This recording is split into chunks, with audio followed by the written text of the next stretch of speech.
karena ini baru opening statement, saya tidak akan menyenggol apapun. Oke teman-teman, bicara tentang kekristenan, landasan dasar iman Kristen jelas. Landasan dasar iman Kristen adalah kasih. Matius 22 ayat yang 39. Dan hukum yang kedua yang sama dengan itu ialah kasihlah sesamamu manusia seperti dirimu sendiri. Kita disuruh mengasihi sesama kita manusia. Seperti apa?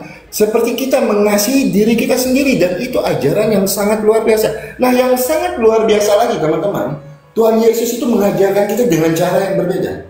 Kalau saya mengasihi orang yang mengasihi saya, itu biasa. Misalnya, saya mengasihi orang yang baik dengan saya, loh itu udah biasa. Tetapi Tuhan Yesus mengajarkan kita luar biasa. Kasihilah musuhmu dan berdoalah bagi mereka yang menganiaya kamu. Matius 5 ayat yang ke-44. Tetapi aku berkata kepadamu, kasihilah musuhmu dan berdoalah bagi mereka yang menganiaya kamu. Tuhan Yesus bukan cuma menyuruh kita untuk mengasihi orang yang membenci kita, tetapi Tuhan Yesus menyuruh kita mendoakan orang yang membenci kita. Itu luar biasa.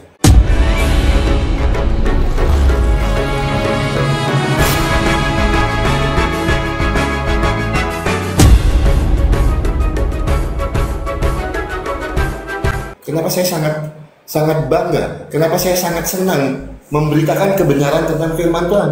Karena ajaran Tuhan Yesus yang sangat luar biasa. Kita akan dibenci. Itu tertulis juga di dalam Alkitab. Markus 13 ayat yang 13. Kamu akan dibenci oleh karena namaku, tapi yang bertahan sampai pada kesudahannya, ia akan diselamatkan. Kita dibenci bukan karena pribadi kita. Kita dibenci karena apa? Karena kita mengakui Yesus itu adalah Tuhan dan Juru Selamat. Karena pemberitaan Injil. Tapi apa? Tuhan Yesus mengajarkan kita, kasihilah musuhmu dan berdoalah bagi orang yang menganiaya kamu. Jelas di dalam Alkitab kita mengatakan itu. Itu yang kedua teman-teman. Nah, kita bicara tentang yang ketiga. Laki-laki dan perempuan. Di dalam iman Kristen, Kejadian 1 ayat 26 sampai dengan 27, manusia itu diciptakan menurut gambar dan rupa Allah, bahkan hampir sama dengan Allah di dalam kitab Mazmur. Jadi apa? Perempuan dan laki-laki tidak dibeda-bedakan di dalam iman kekristenan. Yang masuk surganya sama, tidak dibeda-bedakan teman-teman antara laki-laki dan perempuan. Itu yang ketiga. Yang keempat, perkawinan. Kalau kita bicara tentang perkawinan teman-teman, apa yang dipersatukan oleh Allah tidak boleh diceraikan oleh manusia. Jelas Alkitab mengajarkan. Tuhan Yesus tidak pernah mengajarkan kita menikah lebih dari 1, 2, 3, atau 4. Yang diajarkan Tuhan Yesus, apa yang dipersatukan oleh Allah tidak boleh diceraikan oleh manusia. Itu tertulis di dalam Alkitab, kecuali di dalam keadaan berzina. Matius 19 ayat yang ke-6. Kecuali dalam keadaan berzina. Salah satu dari pasangan kita melakukan zina, maka boleh kita melakukan perceraian. Tetapi kalau belum melakukan zina, mau seburuk apapun pasanganmu, kamu tidak boleh menceraikan dia. Anggap hal yang paling kasar, pasanganmu melakukan KDRT, kamu tidak boleh menceraikan dia. Kamu harus bawa dia dalam pergumulan. Kamu harus mendoakan dia. Jelas ajaran di dalam kekristenan. Maka saya sangat bangga menjadi pengikut Kristus. Maka saya sangat bangga saya mempunyai Tuhan yang mengajarkan kita untuk mengasihi sesama kita. Tuhan yang mengajarkan kita untuk tidak menikah lebih dari 1. Tuhan yang mengajarkan kita teman-teman, untuk apa? Untuk tidak merendahkan perempuan. Luar biasa ajaran Kristen. Teman-teman, itu kurang lebih opening statement dari saya. Teman-teman Kristen, bantu tap-tap layarnya, kencengin tap-tap layarnya teman-teman, biar apa? Biar room kita aman, biar makin banyak yang terberkati, makin banyak orang-orang yang percaya Yesus Kristus adalah Tuhan dan Juru Selamat, biar semakin banyak jiwa-jiwa yang diselamatkan. Filipi 2 ayat ke-10 sampai ke-11, supaya dalam nama Yesus segala yang ada di langit, segala yang ada di atas bumi, segala yang ada di bawah bumi bertekuk lutut, dan segala lidah akan mengaku Yesus Kristus adalah Tuhan, bagi kemuliaan Allah Bapa. Shalom, hidup untuk Kristus.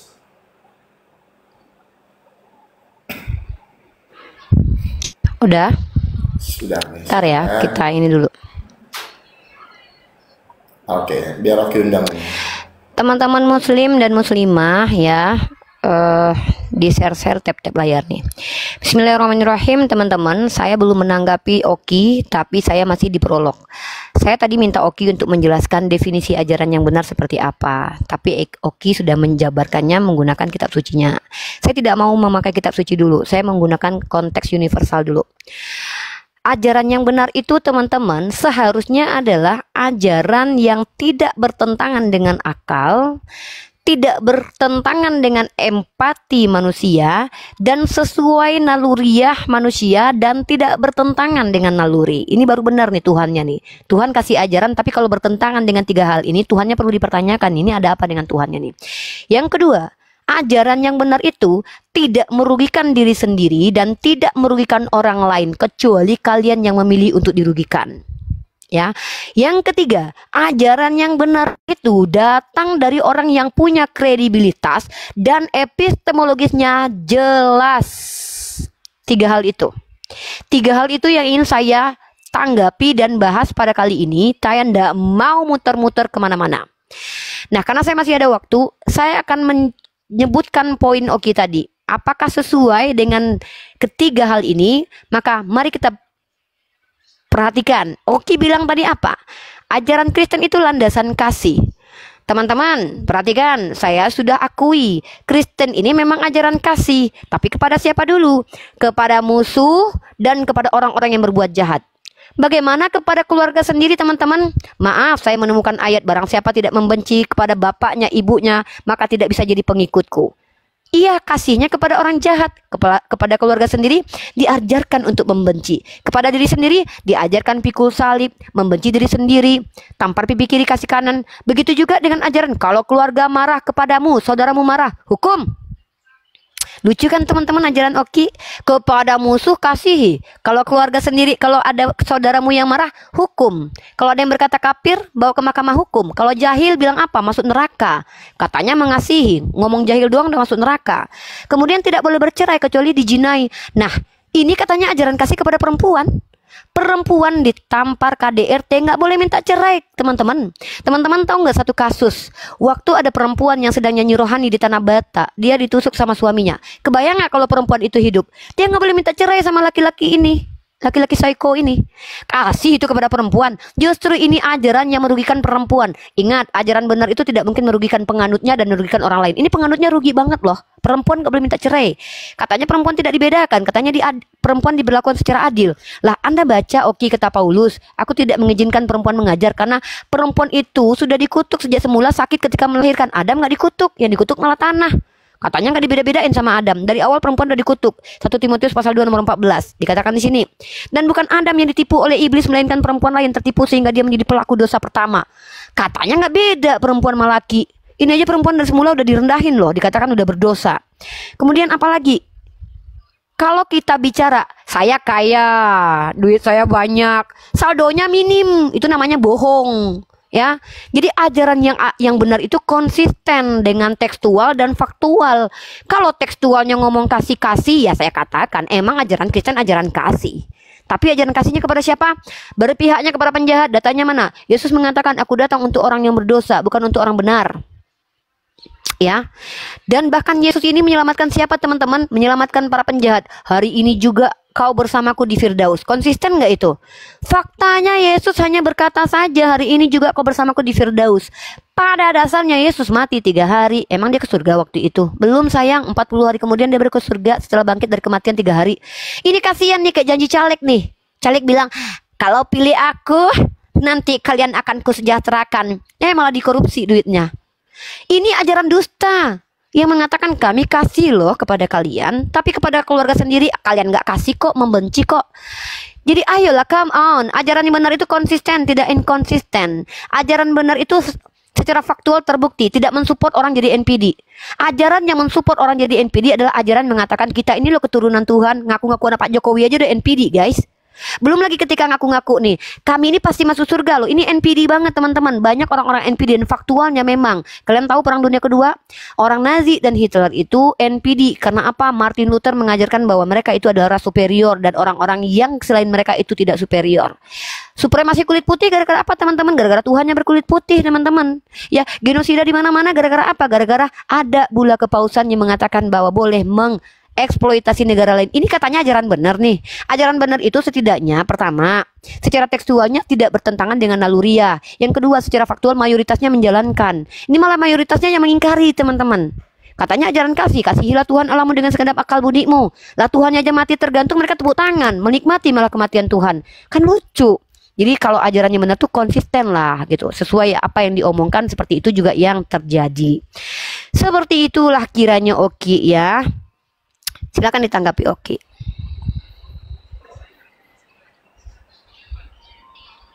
Oke, silakan menerima. Diterima. Ya teman-teman, kita mau tanggapi dulu. Sebenarnya di opening statement itu jangan semua senggol dulu, tapi tidak apa-apa karena Uniripa langsung menyenggol. Yuk kita tanggapi teman-teman di dalam iman kekristenan. Oke, di dalam kekristenan teman-teman, arti kita mengasihi penjahat itu bukan berarti kita membenarkan apa yang dia perbuat. Misalnya teman-teman, ada orang yang merampok rumah kita. Ada orang yang merampok rumah kita, maka dia akan tetap menjalani hukumannya ketika dia ditangkap polisi. Tetapi apa? Untuk kita terus mendoakan dia. Semoga apa? Semoga dia bertobat. Semoga keluarganya diselamatkan. Itu arti. Sorry teman-teman. Oke, sorry tadi keputus, wifi-nya mati, Dek. Oke, siap-siap. Boleh diulang lagi ya? Boleh ya. Kita ulang lagi ya. Oke, silakan. Kita uni undang nih match ya. Oh, Uni yang terima, oke. Oke, teman-teman. Jadi di dalam iman kekristenan, arti kata mengasihi itu bukan berarti kita membenarkan apa yang dilakukan oleh penjahat. Misalnya, seperti yang saya analogikan tadi, ada penjahat merampok rumah kita.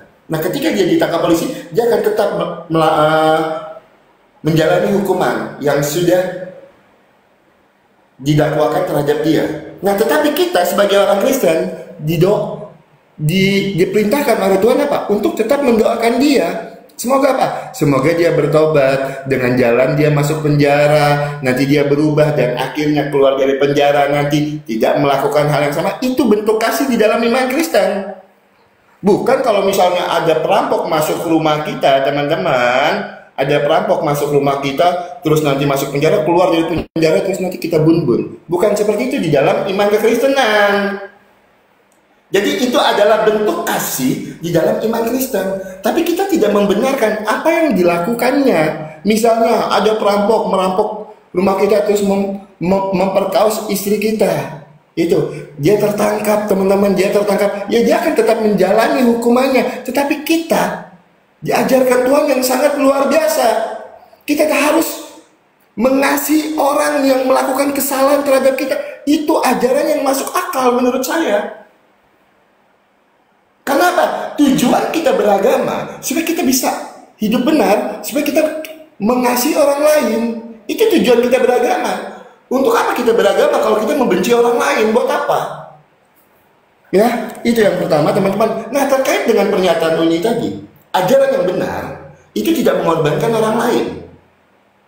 Ajaran yang benar itu tidak mengorbankan orang lain dan tidak merendahkan orang lain. Di dalam iman kekristenan tidak ada satu ayat Alkitab pun yang memperbolehkan untuk memukul seorang wanita. Tidak ada di dalam ayat Alkitab kami untuk memukul perempuan, istri kita. Tidak ada tertulis di dalam Alkitab. Nah, kalau kita bicara ajaran yang benar, yang mengorbankan itu siapa? Yang berlaku tidak adil itu siapa? Oke, kita baca. Siapa yang berlaku tidak adil itu? Oke, teman-teman, kita buka datanya. Di dalam Sahih Muslim 4661 derajatnya Sahih. Sebentar, saya inikannya, saya baca dulu teman-teman sebentar. Kita baca dari awal aja ya.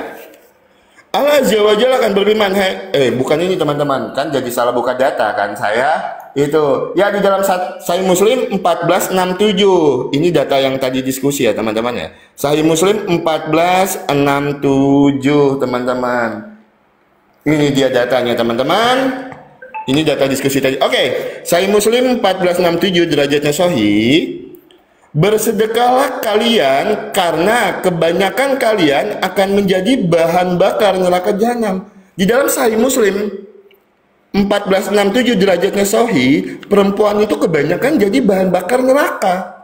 Nanti tolong Uni tanggapin ini, kenapa perempuan itu menjadi bahan bakar di neraka? Oke, sekarang kita lihat di dalam Sahih Muslim 4921. Sahih Muslim 4921.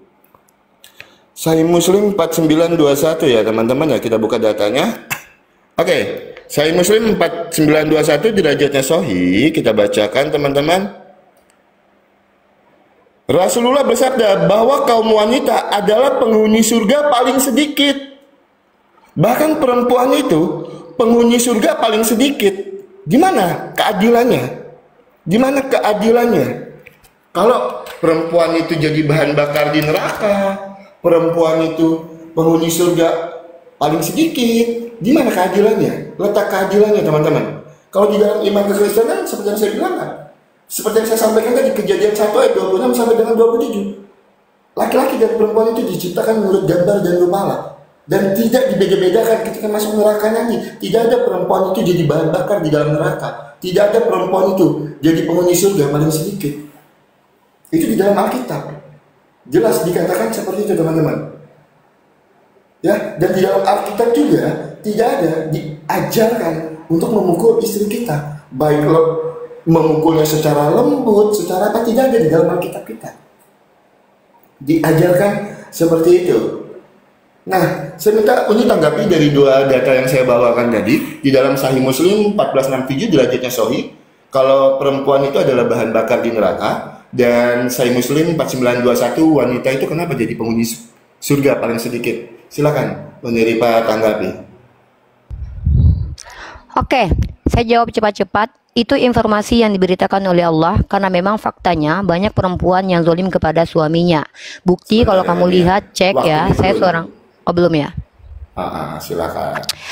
Oki mungkin belum pernah mengadakan penelitian. Karena saya mahasiswi, saya pernah membuat sebuah penelitian bersama teman-teman mahasiswi. Ternyata perceraian paling banyak dilakukan diminta oleh perempuan, bahkan tanpa ada alasan. Dalam Islam memang seperti itu. Perempuan yang meminta bercerai kepada suami tanpa ada dasar, maka mereka akan masuk surga. Dan kamu lihat hadis itu, konteksnya apa? Perempuan yang zalim kepada suami. Ya, kamu pahami itu ya. Itu informasi Oki, bukan kami diajarkan untuk bersikap tidak adil ya. Ajaran dengan informasi beda ya Oki. Oki sepertinya substansinya udah kehilangan nih. Kita tentang ajaran yang tidak benar. Ajaran yang tidak benar tuh begini Oki nih. 1 Korintus pasal 14 nomor 34 sampai 35. Perempuan harus berdiam diri di dalam jemaat sebab tidak diperbolehkan bagi mereka untuk berbicara, melainkan harus takluk seperti juga dikatakan oleh hukum Taurat nih. Perempuan tidak diberikan hak berbicara sama seperti laki-laki. Ini baru ajaran nih, tidak adil nih. Oke, bedain ajaran sama informasi aja nggak bisa. Imamat pasal 27 nomor 3 sampai 7 nih. Nilai seorang laki-laki itu 50 shikal. Kalau perempuan hanya 30 shikal, Oki. Harga diri perempuan nggak ada ya, Oki ya. Bahkan anak perempuan boleh dijual dalam kitab perjanjian lama, Oki. Ini Tuhannya Oki ya. Lanjut, dalam 1 Timotius pasal 2 nomor 11 sampai 14. Seorang perempuan harus belajar dengan berdiam diri. Aku tidak mengizinkan perempuan mengajar atau memerintah laki-laki. Oke, nggak bisa nih perempuan jadi presiden. Oke, ini nggak ada hak lagi nih. Efesus pasal 5 nomor 22 sampai 24. Hai istri, tunduklah kepada suamimu seperti kepada Tuhan. Nah, masalahnya adalah ketika Oki bilang kami tidak diajarkan memukul. Faktanya kalian ketika perempuan bonyok ditabok nggak boleh minta cerai. Ini lebih parah Oki. Kalau laki-laki punya hak ketika dia misalnya istrinya durhaka kepada dia, pertama dia harus pisah tempat tidur dulu, artinya dia pisah ranjang dulu. Kedua, dinasehati. Setelah tidak mau juga karena dia yang menjadi otoritas dan kepala rumah tangga, dia memukul. Mukulnya bukan yang memukul yang sampai bonyok. Tunjukin Nabi Muhammad pernah mukul bonyok istrinya sama sahabat. Ayo tunjukin, dibenarkan sama Rasulullah. Nah, tapi di iman kalian udah bonyok perempuan nggak boleh teman-teman minta cerai. Sekarang saya tanya sama Oki untuk pembuktian nih. Oki katanya tadi kalau ada perempuan diperkaos ya, Oki tidak boleh melawan. Saya tanya nih, berdasarkan ayat janganlah melawan orang yang jahat kepadamu. Kalau istri Oki diperkaos depan mata Oki, Oki boleh nggak melawan orang yang memperkaos? Jawab dengan jujur Oki ya. Ini baru bukti nih ajaran benar atau enggak masuk logika. Katanya masuk logika. Kalau kami hak laki-laki dan perempuan itu diberikan sama dalam mata Allah, dalam ibadah. Tapi secara natur memang kami berbeda. Arijalu qawwamuna 'alan nisa. Laki-laki itu pemimpin bagi perempuan. Nah, jadi kalau laki-laki misalnya punya hak istrinya kurang ajar ya boleh dia memukul tapi nggak sampai bonyok. Kalau emang sampai bonyok tunjukin data dan faktanya. Buktinya saya pernah mukul anak saya kok. Emang nggak boleh orang tua mukul anak?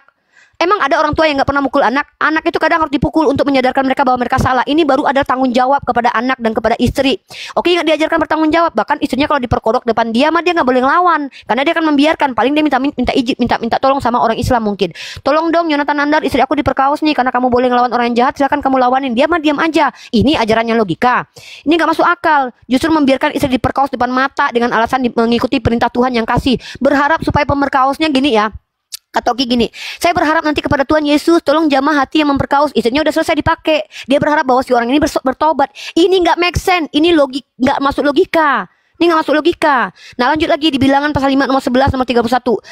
Nih ya, ini ada ritual untuk menguji istri yang diduga berselingkuh. Perempuan kalau seandainya tidak perawan malam pertama dirajam sampai mati. Katanya ajaran kasih, nggak boleh mukul loh kita. Perempuan nggak perawan aja dirajam sampai mati depan rumah keluarganya. Apaan nih? Kemudian nih Hakim-Hakim pasal 19, ada nggak laki-laki jadi gundik dalam Bible? Nggak ada. Perempuan jadi gundik ada. Seorang laki-laki menyerahkan gundiknya kepada sekelompok pria yang memperkaosnya sampai mati. Ada nggak laki-laki jadi gundik? Nah, coba kamu perhatikan ini ajaran yang benar nggak ini? 1 Petrus pasal 3 nomor 1. Hai istri, tunduklah kepada suamimu. Perhiasanmu janganlah secara lahiriah melainkan manusia batinnya. Tunduklah kepada suamimu akan segala sesuatu. Kalau suaminya misalnya nabok, tetap terima, tunduk. Katanya ajaran normal ini. Dengar teman-teman ya, kalau Oki hanya mengatakan sesuatu yang bukti itu hanya klaim, saya juga bisa Oki. Nah, informasi yang diberikan Rasulullah itu bukan ajaran, tapi informasi bahwa di surga lo nanti banyak perempuan yang masuk neraka. Faktanya yang jadi prostitusi itu yang banyak laki-laki apa perempuan? Perempuan. Yang banyak auratnya laki-laki apa perempuan? Perempuan. Ya wajar lah perempuan banyak masuk neraka. Emang kenapa? Bukan berarti perempuan gak ada masuk surga. Yang faktanya tuh kamu, Tuhan kamu udah ngutuk perempuan dari awal. Melahirkan, memberi keturunan aja adalah kutukan Tuhan. Ini yang namanya diskriminasi terhadap perempuan. Makanya dulu perempuan banyak jadi budak. Kenapa? Karena ternyata perempuan itu sudah berdosa sejak semula, kata orang Kristen. Paulus yang ngajarin. Makanya gak boleh ngajar, gak boleh berbicara di depan jemaat. Ini baru diskriminasi kepada perempuan. Coba kamu jawab tuh. Saya nggak perlu bawa dalil kamu lah untuk kamu counter. Saya cuma nanya, andai istrimu diperkaos depan matamu, boleh nggak kamu melawan orang yang memperkaosnya? Itu aja sebagai pembuktian kalau ajaranmu tuh masuk akal. Itu aja Oki.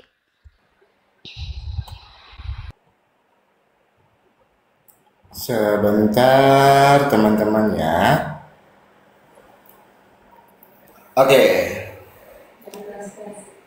Oke teman-teman.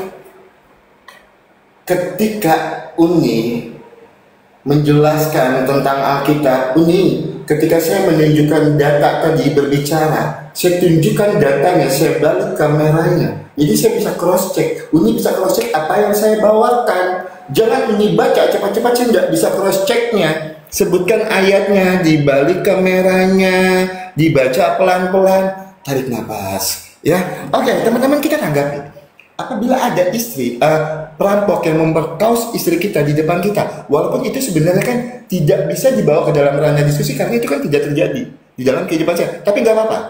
Kalau saya, kalau saya ada misalnya ada di posisi seperti itu, saya akan menahan itu sampai tidak terjadi. Bukan berarti dengan saya harus memukul si perampok. Serahkan kepada kepolisian. Itu. Nah, kita berdiskusi menggunakan sesuatu yang akademis yang pernah terjadi. Diskusi macam apa sesuatu yang tidak terjadi di dalam kehidupan saya, kamu bawa ke dalam ranah diskusi. Jangan gunakan logikal falasimu ketika kejang-kejang. Itu tidak terjadi di dalam kehidupan saya. Kan itu tidak terjadi di dalam kehidupan saya.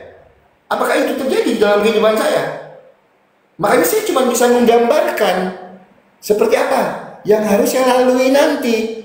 Karena itu tidak terjadi di dalam kehidupan saya. Sedangkan yang saya bawakan, Oki itu tidak bisa membedakan antara informasi dan ajaran. Oke, yang tertulis di dalam hadis itu adalah ajaran.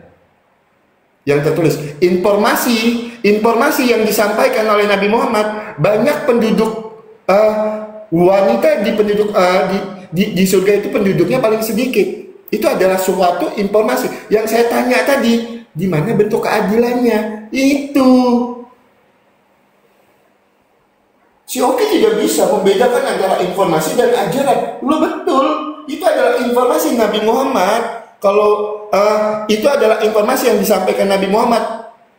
Yang disampaikan Nabi Muhammad kalau wanita itu adalah penghuni surga paling sedikit.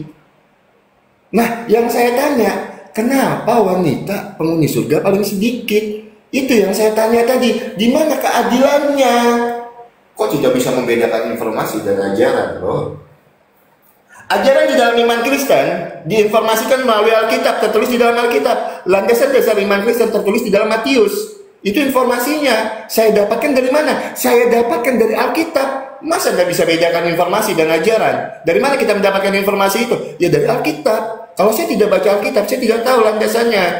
Aduh ya teman-teman ya. Ya, tolong kalau berdiskusi balik kameranya, tunjukkan datanya seperti yang saya tunjukkan. Ini saya dari tadi ketika saya membawakan narasi, saya selalu bersumber data. Ketika saya bertanya. Karena apa? Biar tidak menjadi framing. Oke. Musnad Ahmad 7642. Nabi Allah bersabda, salat seorang terputus oleh wanita dan anjing serta keledai. Kenapa? Kenapa? Kenapa salat orang itu terputus? Karena anjing, keledai, dan wanita. Kenapa salah satunya kok ada wanita di situ? Ada apa dengan wanita ini? Ada apa dengan wanita sebenarnya? Itu, tolong jawab pakai data. Tolong jawab pakai data, karena ini tidak bertanya hal yang tentang keimanan saya, jadi saya tidak jawab pakai data. Tapi kalau saya bertanya menggunakan data, tolong jawab pakai data. 3 hadis yang saya bawakan, tolong bantah pakai data semua. Di dalam hadis Muslim tadi 2 data tidak dibantah pakai data. Sekarang saya tunjukkan lagi datanya. Kenapa wanita itu jadi penghuni surga paling sedikit? Tolong jawab pakai data. Kenapa wanita itu menjadi bahan bakar di neraka seperti hadis yang saya tunjukkan? Jawab pakai data. Kenapa pemutus sholat itu wanita, anjing, dan keledai? Tolong jawab pakai data dan dalil. Itu ya teman-teman ya. Jadi saya enggak mau bertanya lebih lagi. Saya minta segala pertanyaan saya dijawab menggunakan data. Dan kalau bisa diskusi itu jangan bertanya hal yang belum saya alami. Itu bertanya yang saya alami aja. Kalau memang mau bertanya ke arah pribadi, silakan.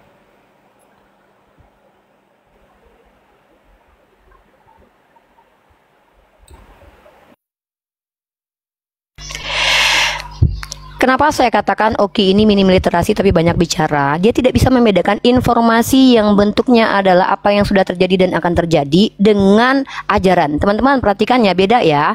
Ajaran itu apa yang diajarkan, perintah, larangan, dan hukum-hukum yang mengatur apa yang harus kita lakukan di dunia. Nah, tapi ada informasi nih kayak sejarah. Sejarah itu bukan ajaran teman-teman, itu informasi. Contoh dalam Bible, diceritakan tentang Ohola dan Oholiba sedang bersundal. Itu bukan ajaran, tapi itu informasi. Tuhan yang meminjam pisau cukur. Nah, itu tuh informasi, bukan ajaran. Itu aja nggak bisa bedain si Oki mah. Itu bukan ajaran, Oki. Kalau kamu bilang semua kitab suci mu ajaran, nanti kamu kapok ya. Sejarah-sejarah emang itu ajaran. Berarti kamu diajarkan seperti Daud mengambil bini orang. Gitu aja kamu nggak bisa bedain. Nah, yang kedua, bukan berarti saya itu tidak berdata ya, Oki. Saya sebutkan karena saya bisa sebutkan ayatnya saking banyaknya ajaran nggak masuk akal dalam kitabmu nih.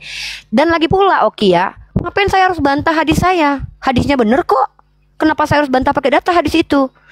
Hadis yang kamu tunjukkan itu benar. Bahkan kalau kamu baca dengan benar hadis itu, kamu tahu di situ kenapa perempuan banyak masuk neraka. Karena mereka itu tidak bersyukur kepada suaminya. Bacalah yang benar hadis itu. Gimana sih, Oki? Ngapain saya bantah hadis saya? Aneh, Oki mah. Oki, kalau kamu masih menginginkan ayat di kitab kamu mengingkari ayat di kitab kamu, ya udah saya tunjukin aja deh ayat di kitab kamu. Ya nih, di ayat kitab kamu nih contoh. Matius pasal 5:22, teman-teman perhatikan di sini dikatakan ya, berilah kepada orang yang meminta kepadamu dan jangan menolak orang yang mau meminjam dan jangan melawan orang jahat kepadamu. Ini ada nih ayatnya. Ini Matius 5:2 nih. Tetapi aku berkata kepadamu, setiap orang yang marah terhadap saudaranya maka harus dihukum. Katanya ajaran kasih, orang marah aja dihukum. Makanya aku bilang, mereka ini baiknya kepada orang jahat, teman-teman, kepada orang keluarganya mereka harus hukum. Nih, Lukas 14:26. Jikalau seorang datang kepadamu dan dia tidak membenci bapaknya bapaknya, ibunya, istrinya. Nggak bisa jadi pengikut Yesus. Katanya kasih sesamamu seperti mengasihi diri sendiri, tapi diri sendiri aja disuruh benci. Nih, kepada perempuan 1 Timotius 2:14. Dan bukan Adam yang ditipu oleh iblis, melainkan perempuan yang ditipu sehingga dia menjadi pelaku dosa yang pertama. Tuh, perempuan tuh. Adam ada nggak dikatakan terkutuk? Nggak ada. Yang dikutuk perempuan melahirkan sakit. Matius 5:39. Oke, gini aja ditunjukin, buang-buang waktu, tau nggak sih? Tetapi aku berkata kepadamu, janganlah kamu melawan orang yang berbuat jahat kepadamu. Jadi kalau istrimu diperkaos, kamu nggak boleh ngelawan. Kamu bilang tadilah, kenapa mempertanyakan sesuatu yang tidak terjadi ke saya? Itu namanya adalah kita membuktikan ajaran kita itu benar atau tidak, relevan atau tidak, sesuai dengan akal atau tidak. Ketika kamu mengatakan kami ajaran kasih, kalau di Islam boleh pukul istri, itu diajarkan supaya mengkondisikan rumah tangga. Nah, sementara kamu sok-sokan bilang saya diajarkan kasih kepada istri, giliran istrimu diperkaos kamu diam aja. Saya akan halang-halangi. Kau pikir main-main tak umpet? Kau pikir itu nggak pernah terjadi? Ini saya lagi nanya solusi kalau itu terjadi. Bukan berarti saya katakan kamu akan terjadi. Bukan berarti saya katakan kamu sedang mengalami hal itu. Ngerti nggak sih implementasi ajaran? Implementasi ajaran itu bisa nggak diterapin? Kalau nggak bisa diterapin itu gabrul. Dari tadi kita bahas ajaran kok. Ya, nah tentang perempuan yang dikatakan yang memutus sholat itu adalah salah satunya perempuan. Kenapa emang? Apa masalahnya? Emang apa masalahnya? Emang itu artinya mendiskreditkan perempuan? Kamu lihat Yesus berkata bahwa perempuan Kanaan itu adalah secara etnis adalah dogi. Tuhanmu saja pernah mengatakan perempuan Kanaan ANJ inggeng kok. Nih kamu baca nih. Telah disebutkan di sisinya tentang sesuatu yang dapat memutuskan sholat. Orang-orang yang mengatakan yang dapat memutus sholat diantaranya adalah ANJING, keledai dan wanita. Maka Aisyah pun berkata, sungguh kalian telah menganggap kami kaum wanita sebagaimana dogi. Sungguh aku pernah melihat Nabi SAW melaksanakan sholat, sementara aku berbaring di atas tikar antara beliau dan arah kiblatnya. Saat aku ada keperluan dan aku tidak ingin menghadapnya, maka aku pergi dengan pelan-pelan. Buktinya perempuan gak sama sama dogi. Beda sama dogi. Sayyidah Aisyah membela kehormatan perempuan. Ada Rasulullah menyamakan perempuan dengan dogi seperti yang dilakukan Yesus, mengatakan perempuan Kanaan itu sama dengan guguk, kunarion. Ada nggak? Sementara Tuhanmu sendiri menganggap perempuan di luar Bani Israel itu adalah guguk. Itu baru namanya adalah rasisme. Membedakan perempuan, merendahkan perempuan karena etnis. Mentang-mentang bukan Bani Israel dibilang guguk. Itu namanya ajaran gak masuk akal, rasis. Nah itu kenapa Bani Israel itu merendahkan perempuan. Kamu tahu nggak berapa tahun lamanya perempuan di luar Bani Israel nggak boleh dinikahi, nggak boleh percampuran pernikahan. Bahkan kamu tahu nggak bukunya nih, oh kak, tengok buku kak, kakak tolong kak, buku kak dari Uli Kozok kak. Nih ini implementasi ajaran kamu yang terbukti merusak peradaban nih. Kalau ada ajaran Islam yang merusak peradaban tunjukin, bukan kak yang hitam kak dari Dokter Uli Kozok kak. Nih mereka harus tahu nih. Kalian kenapa bertanya sesuatu yang tidak terjadi? Ini namanya mempertanyakan konsekuensi dari ajaranmu. Nih kamu baca nih. Di dalam buku Dr. Uli Kozok ini, para Kristen-Kristen yang mengajarkan Kristen kepada kalian di Tanah Batak, itu pahamnya rasisme. Dari mana mereka bawa? Nih kamu bawa nih. Nih, ini baru ajaran yang betul-betul menunjukkan betapa rasisnya kalian. Sudahlah ada di kitabnya, petinggi-petingginya mengajarkan rasisme. Nih. Nih ya, nih aku tunjukin nih data. Waktu saya. Yaudah, ntar saya tunjukin data kalau kalian tuh rasis. Oke, teman-teman. Bedain ajaran sama informasi nggak bisa. Oke, ya Uning santai, diskusi itu santai. Kenapa harus kejang-kejang, ya kan? Rasis, santai. Tadi kenapa Suni? Belum banyak data yang saya tunjukkan ini udah kejang-kejang, ya kan? Santai loh. Tadi kenapa saya katanya lagi puasa. Jangan marah, kan saya tidak memframing segala narasi saya ketika saya bertanya. Saya punya sumber dan data. Apa ada framingan saya? Tidak ada. Ya, nah tolong buktikan. Tidak pernah Tuhan Yesus mengatakan seorang perempuan itu sebagai anjing. Itu bukan untuk perempuan. Bukan untuk perempuan itu dikatakan Tuhan Yesus. Ya, Tolong bukakan datanya untuk saya setelah ini ya. Karena itu Tuhan Yesus berkata itu bukan menunjuk kepada seorang perempuan itu. Loh, saya bertanya yang tertulis di dalam hadisnya. Kalau pemutus sholat itu adalah wanita, anjing, dan keledai. Loh kok malah kejang-kejang? Saya tidak memframing, saya cuma membaca yang tertulis. Tidak ada ayat yang saya lebih-lebihkan, tidak ada ayat yang saya kurang-kurangi. Kenapa kejang-kejang nih? Ya, itu. Oke, teman-teman. Loh, emang apa yang salah dengan itu? Kok santai kali jawabannya? Kenapa tidak menjawab menggunakan data dan dalil? Makanya seringkali saya berbicara teman-teman. Ketika Bang Oki bertanya, disitulah mereka mulai putar-putar. Segala narasi yang keluar dari mulut saya itu saya punya sumber data. Landasan saya ada antara informasi dan ajaran katanya. Saya tidak bisa membedakan. Loh, sekarang saya tanya, kalian mendapatkan informasi itu dari mana? Kalau kami orang Kristen, saya mendapatkan landasan dasar iman Kristen. Saya berani mengatakan, landasan dasar iman Kristen adalah ajaran kasih. Informasinya saya dapatkan dari mana sehingga saya bisa menyampaikannya? Ya dari Alkitab. Itu loh. Sesimpel itu, kok nggak paham ya kan? Ya teman-teman. Jadi saya gimana ya teman-teman ya? Saya mau bertanya lagi gitu kan? Saya mau membawakan data lagi, tapi ditanggapinya enak sekali. Enggak dijawab pakai data. Saya tidak minta dibantah loh. Saya tidak minta dibantah. Memang saya minta dibantah. Saya cuma minta tolong ditanggapi menggunakan data. Itu aja. Memang saya minta dibantah. Loh, kalau yang tertulis di dalam hadis sunni benar ya sudah, tapi tolong jawablah pakai data. Itu aja. Dan kalau bisa jangan marah, jangan kejang-kejang, karena kan saya tidak memelintir. Saya cuma membacakan yang tertulis. Oke, teman-teman, bicara tentang ajaran, di dalam iman Kristen tidak pernah diajarkan paksalah orang lain untuk masuk ke dalam iman Kristen, untuk mengimani Tuhan Yesus. Enggak pernah, teman-teman. Kristen tidak diajarkan seperti itu. Dan itu tidak merusak peradaban. Di mana Kristen merusak peradaban? Kristen masih menjadi agama mayoritas kalau di seluruh dunia. Di mana Kristen merusak peradaban dunia? Loh, itu sebuah framing yang tidak berlandaskan dalil. Kalau saya, segala sesuatu yang saya ucapkan berlandaskan dalil. Oke, sekarang kita buka. Sekarang kita buka ya teman-teman ya. Sebentar, saya masih ada waktu. Gini loh, kalau saya itu segala sesuatu yang saya sampaikan, saya punya data dan dalil. Oke.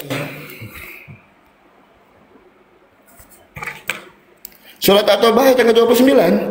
Perangilah orang-orang yang tidak beriman kepada Allah dan hari akhir, tidak mengharamkan atau menjauhi apa yang telah diharamkan oleh Allah dan Rasulnya, dan tidak mengikuti agama yang hak Islam, yaitu orang-orang yang telah diberikan kitab Yahudi Nasrani, hingga mereka membayar jizyah. Jizyah ini pajak, dengan patuh, dan mereka tunduk.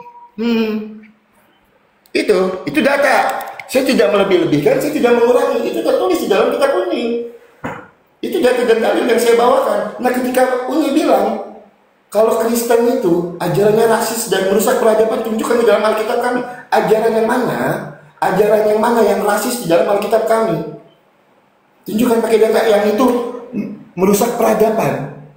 Kalau saya berbicara pakai data dan dalil, datanya ada, jelas. Ya, santai, tarik napas. Ingat, lagi puasa.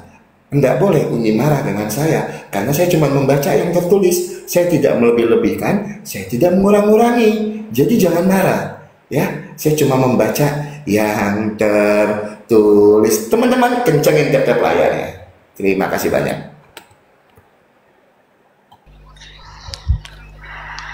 Oki sulit membedakan antara ajaran dan informasi ya. Dan juga ternyata Oki sulit membedakan antara ketegasan dalam diskusi dengan kemarahan. Ya, Oki tidak menyangka kalau Unriva setegas itu. Nih saya tunjukin kalau Yesus pernah ngatain perempuan di luar bangsa Israel itu dogi. Nih Oki mungkin nggak pernah baca kitabnya ya. Teman-teman perhatikan ya, si Oki bilang itu bukan kepada perempuan. Itu bukan kepada perempuan. Nah, ketika ada seorang perempuan yang minta tolong kepada Yesus, apa kata Yesus? Lalu Yesus berkata kepadanya, biarlah anak-anak kenyang dahulu, sebab tidak patut mengambil roti yang disediakan bagi anak-anak dan melemparkannya kepada apa, Oki? Dogi, Oki ya. Ya, itu dogi. Nah, lanjut, katanya ajarannya nggak rasis. Kamu baca di Imamat pasal 25 nomor 45 nih. Di sini ajarannya rasis banget nih. Juga dari antara anak-anak pendatang yang tinggal di antaramu boleh kamu membelinya. Dari antara kaum mereka yang tinggal di antaramu yang dilahirkan di negerimu, orang-orang itu boleh menjadi milikmu. Kamu harus membagikan mereka sebagai milik pusaka kepada anakmu, yang kemudian supaya diwarisi sebagai milik kamu, harus memperbudak mereka untuk selama-lamanya. Bangsa di luar Bani Israel boleh diperbudak selama-lamanya, teman-teman ya. Kalau Bani Israel nggak boleh diperbudak selama-lamanya. Baca konteks ayatnya nih, Oki. Nah, kamu bilang tidak merusak peradaban Kristen. Kamu bilang nggak pernah dipaksa. Bohong banget, Oki. Kamu lihat sejarah dan fakta, Oki. Nih kamu buka nih Berita Wahyu bahkan mengatakan, gara-gara ayat Lukasmu ya, nih gara-gara ayat ini nih, gara-gara ayatmu ini nih, ya nih. Ya, nih kamu baca nih, nggak pernah paksa, Kristen nggak pernah paksa, bohong banget. Lukas pasal 14:23. Lalu kata Tuhan itu kepada hambanya, pergilah ke semua jalan dan lintasan dan paksalah orang-orang yang ada di situ masuk karena rumahku harus penuh. Kata si Oki ini tidak berimplikasi pada peradaban. Kamu lihat nih, inkuisisi 500 tahun itu dilakukan oleh siapa? Nih kamu baca nih, Berita Wahyu yang tulis ya, nih. Nah, mereka membenarkan tindakan horor yang mereka lakukan itu dengan mengutip ayat-ayat Perjanjian Lama dan mengacu pada Agustinus. Kamu tahu siapa Agustinus? Bapak-bapak gereja kalian loh, yang telah menafsirkan Lukas pasal 14:23 sebagai ayat pendukung menggunakan kekuatan terhadap bidat. Lalu kata Tuhan itu kepada hambanya, pergilah ke semua jalan dan lintasan dan paksalah orang-orang yang ada di situ masuk karena rumahku harus penuh. 500 tahun kurang lebih, Oki, terjadi menghabisi nyawa orang yang berbeda keyakinan. Katolik itu Kristen, jangan kau bilang Katolik bukan Kristen ya. Ini penganiayaan oleh Paus di inkuisisi ini selama berapa nih? Ini namanya ajaran, Oki, yang mempengaruhi peradaban. Ajaran yang tertulis dalam kitabmu mempengaruhi peradaban, merusak peradaban. Nah, belum lagi doktrin interkaitera itu juga ajaran. Masa nggak tahu sih Oki? Ketika saya bertanya kepada Oki, Oki katanya kamu nggak boleh pukul istri kan? Enggak. Terus kalau istrimu diperkaos kamu ngapain, Oki? Saya akan menghalang-halangi Uni, dikira main petak umpet apa? Kita bicara orang yang lagi brutal, kita bicara tentang kasus. Saya nggak mau lari kemana-mana, tetap tentang perempuan. Katanya perempuan martabatnya ada di agamamu. Orang perempuan aja ditabok bolak-balik aja bisa cerai kok. Mana harga diri perempuan di situ? Bahkan Paulus mengatakan, aku tidak mengizinkan perempuan mengajar. Kamu tahu kisah Hipatia? Kisah Hipatia dulu perempuan yang adalah seorang filsuf Yunani dikuliti sama patriark gereja gara-gara tidak mau mengikuti gereja. Jadi perempuan itu dulu rendah harga dirinya di depan orang-orang gereja, teman-teman. Kita kalau bicara ini data sama faktual, oke, bukan ajaran doang. Faktualnya nih yang mempengaruhi peradaban, rusak peradaban, 500 tahun inkuisisi, kejahatan berjamaah. Jangan kamu bilang nggak ada implikasinya kitab kamu buat merusakan peradaban. Faktanya yang paling banyak merusak peradaban adalah kalian. Nah, tuh ajaran rasis di mana Tuhanmu ngajarin kalau Bani Israel nggak boleh diperbudak selama-lamanya, tapi bangsa lain boleh diwariskan budaknya untuk selama-lamanya. Imamat 25:45. Saya sudah tunjukkan datanya tadi, saya tekankan lagi. Kemudian perempuan Kan'an dikatakan dogi ya dalam kitab yang sudah saya tunjukkan tadi. Dia ini banyak framingnya, teman-teman. Dia bilang apa? Uni nggak menjawab pakai data. Loh, saya tadi pakai data hadis kok menjawab. Terus hadis yang kamu bilang perempuan masuk neraka ngapain saya bantah? Ngapain saya jawab? Emang hadisnya begitu kok? Kan saya sudah katakan kepada kamu, secara faktual kan memang banyak perempuan yang jadi apa namanya mengumbar auratnya, menjadi prostitusi, kan banyak perempuan. Masalahnya apa? Banyak yang kufur kok kepada suaminya. Fakta di lapangan yang paling banyak meminta cerai adalah perempuan kok.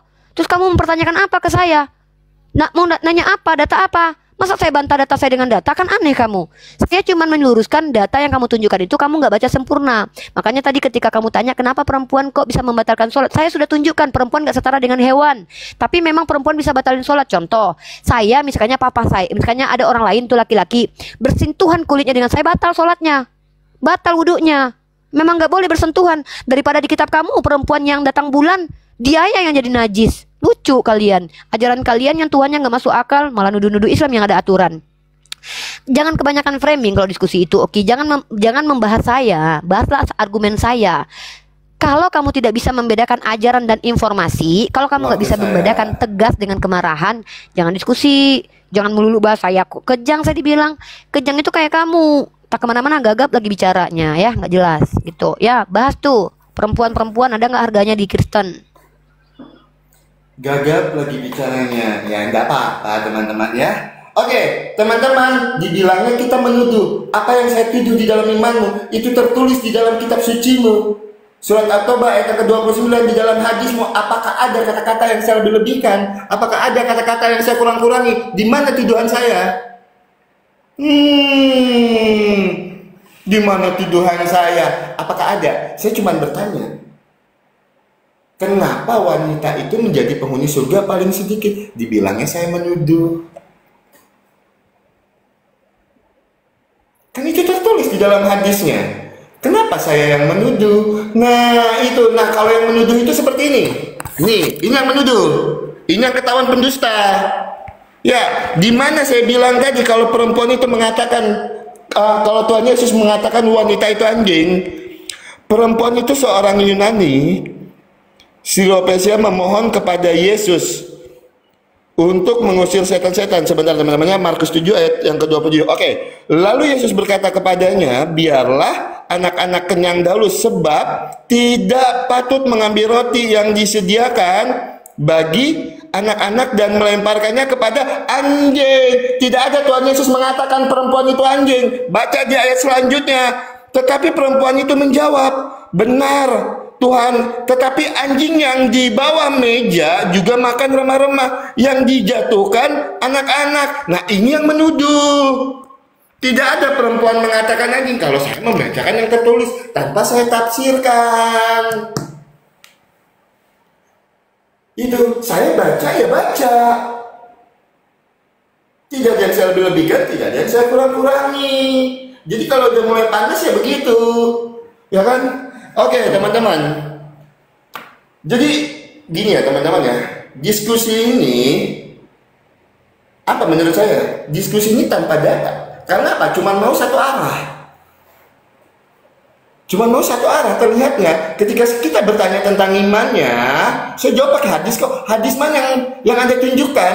Hadis mana yang Anda tunjukkan menjawab pakai hadis? Saya cuman bertanya, kenapa kok seakan-akan tidak adil? Kenapa kok wanita itu penghuni surga paling sedikit? Itu yang saya tanya. Saya tidak ada menuduh. Saya cuma bertanya. Saya jawab pakai hadis. Hadis mana yang Mas sebutkan? Bacakan. Orang tidak ada hadis yang dibacakan dari tadi kok. Cuma membaca apa yang menjadi jawab data saya. Itu aja. Ya, saya tidak lebih fokus kepada Unirifanya. Saya nggak fokus kepada Unirifanya. Tapi mohon, diskusi itu seperti yang saya sampaikan tadi. Ya kalau buka data, santai ngomongnya. Itu diskusi itu apa ya teman-teman ya? Maksudnya gini, kita tuh bertanya sesuatu yang logik aja. Makanya saya bilang pertanyaannya itu nggak masuk akal tadi. Ketika istri Oki diperkaus, Oki akan melakukan apa? Dia tidak masuk akal menurut saya, karena itu tidak terjadi di dalam kehidupan saya. Emang saya ada bertanya dari tadi ke pribadian Uni, hal-hal yang mendasar pada Uni kan tidak ada. Saya cuma bertanya yang tertulis di dalam hadis dan Quran, dan itu tidak saya lebih-lebihkan, tidak saya kurang-kurangi. Saya baca sesuai yang tertulis di dalam hadis dan Al-Quran. Satu kata pun, satu tanda titik pun tidak saya lebih-lebihkan. Kenapa dibilang saya menuduh? Apa yang saya tuduh? Kecuali saya melebih-lebihkan, itu namanya saya menuduh. Saya cuma membaca yang tertulis kok. Itu ya teman-teman ya. Nah jadi gini, sebenarnya diskusi ini mau dilanjutkan kalau yang saya tanyakan tidak dijawab menggunakan data dan dalil. Nah bicara tentang Kristen itu, ajaran rasisme, oh mohon maaf, Tuhan Yesus tidak pernah mengajarkan kami perangilah orang-orang yang tidak menerima Tuhan Yesus. Nggak pernah. Tunjukkan buktinya di dalam Alkitab. Kalau ada ayat yang mengatakan perangilah orang-orang yang tidak beriman kepada Yesus, mana datanya? Nggak ada data seperti itu. Nah masalah Markus 7 ayat 27 saya tegaskan, di situ Tuhan Yesus mengatakan anjing bukan untuk perempuan itu. Makanya baca di ayat ke-28-nya. Ya teman-teman ya, terima kasih teman-teman, Tuhan berkati. Terima kasih, Tuhan berkati. Oke, teman-teman, Oki lebih banyak curhat ya. Oki, diskusi itu harus kuat, Oki. Jangan mental melempem gitu, Oki. Masa menghadapi Uni aja udah kayak gitu. Ya, santai. Ya udah, jangan enggak lah. Bukan tegas itu bukan marah, Oki. Jadi gini ya, teman-teman ya. Oki misunderstanding, teman-teman. Ya, saya tidak mengatakan Oki menuduh. Saya cuma bilang, Oki, kamu kan bertanya. Kalau kamu baca ayat itu, kamu tahu loh hadisnya. Kenapa perempuan masuk neraka banyak? Lah, ngapain saya harus jawab lagi? Datanya kan udah kamu tunjukin, yaitu datanya. Nah, lanjut. Data yang selanjutnya, kata kamu tadi ada perempuan yang membatalkan sholat. Saya juga sudah jawab kan. Memang perempuan membatalkan sholat kok. Buktinya saya bisa batalin sholatnya orang lain kalau saya bersentuhan kulit dengan dia. Tapi Sayyidah Aisyah menolak disamakan dengan hewan. Kenapa? Karena Rasulullah tidak pernah mengajarkan hal itu. Oki, masa itu aja nggak paham. Kamu bilang saya nggak berdata. Kamu pikir saya ngapain dari tadi? Oki, bolak-balik kamera capek saya nunjukin data malah dibilang nggak berdata. Kamu nggak membahas tentang orang Bani Israel. Itu bukan Tuhan kamu ya yang ngajarin Bani Israel itu boleh memperbudak orang di luar bangsa asing. Itu rasis loh, Oki. Kemudian kamu juga mengatakan bahwa bukan perempuan itu yang dikatain dogi. Nih aku tunjukin bagaimana pandangan Ibu Rita Wahyu nih. Masa orang seperti Ibu Rita Wahyu aja bisa kamu tolak ini ya? Nggak tahu lah ya, orang Kristen ini dasar-dasar kebenaran mereka tuh apa? Aku nggak ngerti teman-teman ya. Nah, bahkan Ibu Rita Wahyu mengakui bahwa Yesus sama dengan orang Yahudi zaman dulu menganggap perempuan itu seperti dogi teman-teman ya, seperti ANJING teman-teman ya. Nah, makanya Yesus mengatakan perempuan itu sama seperti ANJING. Dia bilang dia bukan perempuan itu nih. Kamu perhatikan baik-baik nih, bagaimana tradisi Tuhanmu dan nenek moyang Tuhanmu menganggap perempuan di luar Bani Israel itu adalah ANJING. Nih ya, kamu lihat nih. Bahkan ayat ini ditanyakan oleh orang Kristen sendiri. Kenapa Yesus menyamakan ya, menggunakan terminologi ANJG untuk merujuk pada bangsa-bangsa non-Yahudi? Nih, kamu mau menolak nih. Maka Tuhan Yesus menggunakan terminologi ANJING untuk merujuk bangsa non-Yahudi. Ngeles lagi perempuan, bukan cuma perempuan, bangsa non-Yahudi. Ini siapa yang tulis? Bu Rita Wahyu.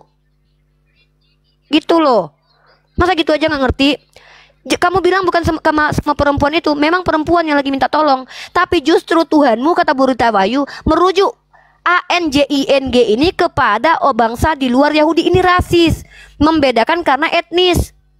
Kamu baca baik-baik nih. Namun ada perbedaan yang tidak biasa dan perempuan itu dianggap terhadap perbedaan itu sebab Tuhan Yesus memakai istilah ANJIG dalam bentuk makna kecil nih, makna kecil nih. Berarti memang perempuan itu yang dirujuk sebagai kunarion. Kamu bilang untuk bukan perempuan itu. Nih kamu bantah nih Berita Wahyu. Jangan berdusta lah ketika diskusi itu. Kalau kamu mau asumsi sendiri ya silahkan. Yang kamu tanyakan itu apa sama saya? Kamu kan bertanya kenapa perempuan banyak masuk neraka. Saya jawab pakai hadis itu, bahwa memang perempuan banyak masuk neraka karena mereka banyak ingkar kepada suami. Ya kamu baca hadis itu, kekufuran terhadap suami. Fakta-faktanya kan begitu. Terus kamu bilang, maaf Uni, Tuhan Yesus tidak pernah mengajarkan untuk perangilah. Bohong lagi kamu nih. Heran saya nih. Banyak banget bohongnya Oki. Memerangi katanya, Tuhan mau aja berperang untuk Bani Israel turun-temurun kok melawan suku Amalek. Itu apa itu? Bukan Tuhan, bukan Yesus itu. Berarti bapaknya Yesus. Berarti Yesus lebih baik daripada bapaknya. Nih kamu baca nih. Tumpaslah dengan mata pedang kota itu dengan segala isinya. Kenapa coba ditumpas? Karena tidak beriman kepada Tuhan yang sama dengan Bani Israel. Ini disuruh bukan perangi lagi, ditumpaslah ini. Apaan sih ini? Bilang ini bukan Yesus ya, ini bapaknya. Ya udah. Kalau gitu Yesus adalah Tuhan terbaik di antara bapak. Bapak lebih buruk daripada Yesus. Akui aja gitu. Nih katanya nggak ngajarin perang. Jadi pergilah sekarang kalahkanlah orang Amalek, tumpaslah segala yang ada padanya. Janganlah ada belas kasihan kepadanya. BUNUH semuanya, laki-laki maupun perempuan nih. Anak-anak juga salah apa nih Ki, anak-anak nih? Kenapa anak-anak disuruh habis ini? Ini pertanyaan saya, ini Yesus bukan? Oh bukan, itu Bapa. Ya udah kalau gitu bilang aja Tuhan yang berbentuk manusia lebih baik daripada Tuhan yang berbentuk roh ya. Anak lebih baik daripada Bapa.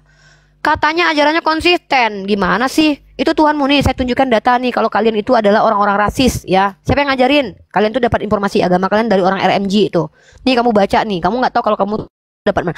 Baik Fabri maupun Roden adalah orang yang di spektrum politik dapat digolongkan konservatif, anti demokrasi dan pro kerajaan. Kedua tokoh spiritual RMG. Kamu tahu RMG ini, Renice Mission Gesellschaft yang dilanjutkan oleh HKBP, Gereja Batak. Ini juga dipengaruhi oleh paham pada saat itu sangat dominan, yaitu paham rasisme dan nasionalis. Rasis gara-gara apa sih Roden ini rasis? Gara-gara kitabmu. Kamu baca makanya buku. Kamu nanya saya buat apa? Nih Roden mengaitkan interpretasinya dengan paham rasisme yang mengidentifikasikan 5 ras menurut warna kulit: putih, kuning, merah, coklat, dan hitam. Menurut Roden, warna kulit keturunan Nabi Nuh ditentukan oleh derajat dosa yang dipikulnya.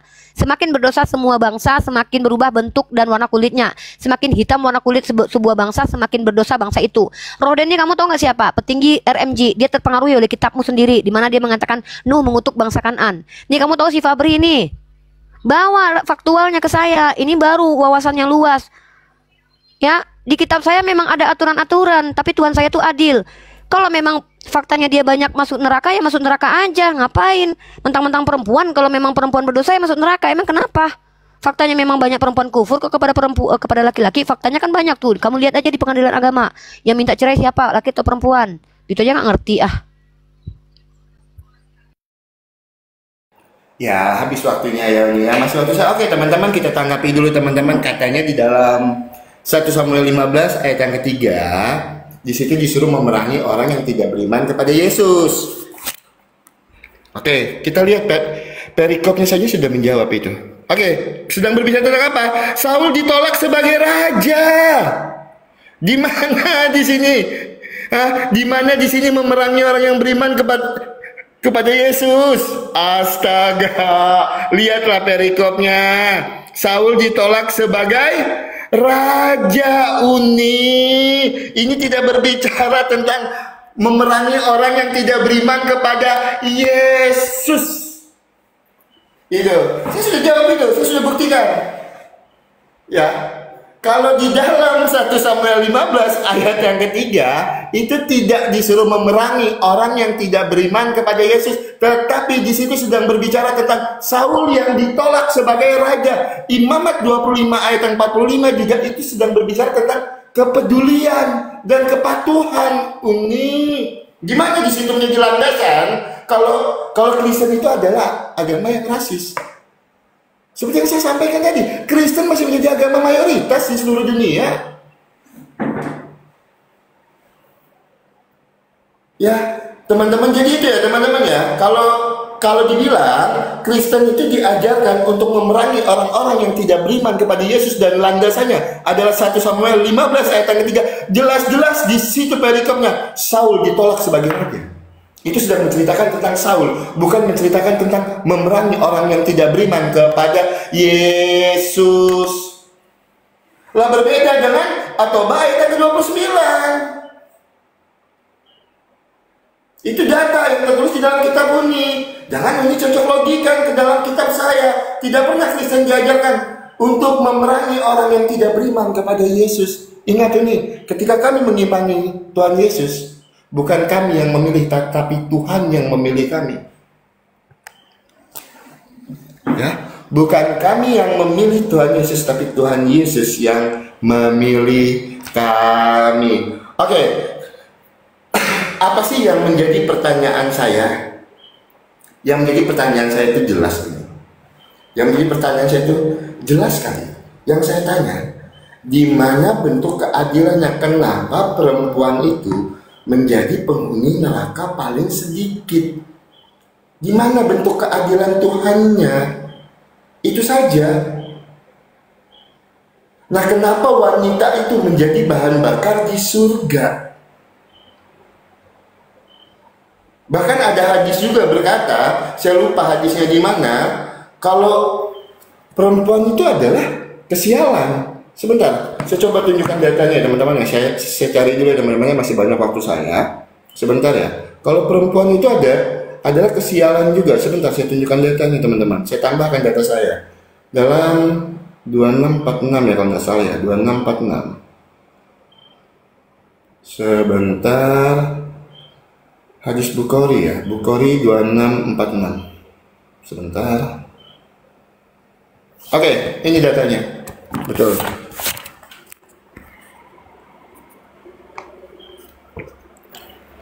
Hadis Bukhari 2646, derajatnya sahih. Kita baca. Aku mendengar Nabi bersabda, sesungguhnya kesialan ada pada 3: kuda, wanita, dan tempat tinggal. Ini data. Saya tidak melebih-lebihkan, saya tidak mengurang-urangi. Pertanyaan saya, kenapa Wanita selain penghuni surga paling ngeri sedikit, selain menjadi bahan bakar di neraka, selain pemutus sholat, wanita juga dianggap sebagai kesialan. Di dalam hadis Bukhari 2646 itu data derajatnya sahih. Silakan dijawab. Kenapa wanita itu adalah sebuah kesialan? Sesungguhnya kesialan ada pada 3, pada kuda, wanita, dan tempat. Oke, kalau baca hadis tolong jangan dipotong-potong lah. Dari tadi kebiasaan tuh saya sudah tunjukkan semuanya. Mana yang saya potong? Mana yang saya potong? Ya semua, bacakan semuanya, bacakan semuanya ya, bacakan semuanya. Sesungguhnya kesialan pada 3, iya. Kuda, wanita, dan tempat tinggal mana? Mana datanya lagi mana? Bacakan dari atas dulu. Nabi bersabda, sesungguhnya kesialan ada pada 3 hal, pada kuda, wanita, dan dari tadi saya sudah baca, udah nggak ada yang bisa dibaca lagi. Dari tadi saya baca sampai habis ini. Nah, oke, saya jawab. Ya udah ini waktunya udah habis ya, saya jawab ya. Ya, oke teman-teman, sekali saya jawab pertanyaan Oki dan saya akan langsung tunjukkan ayat yang diminta Oki. Sebentar ya. Waktunya.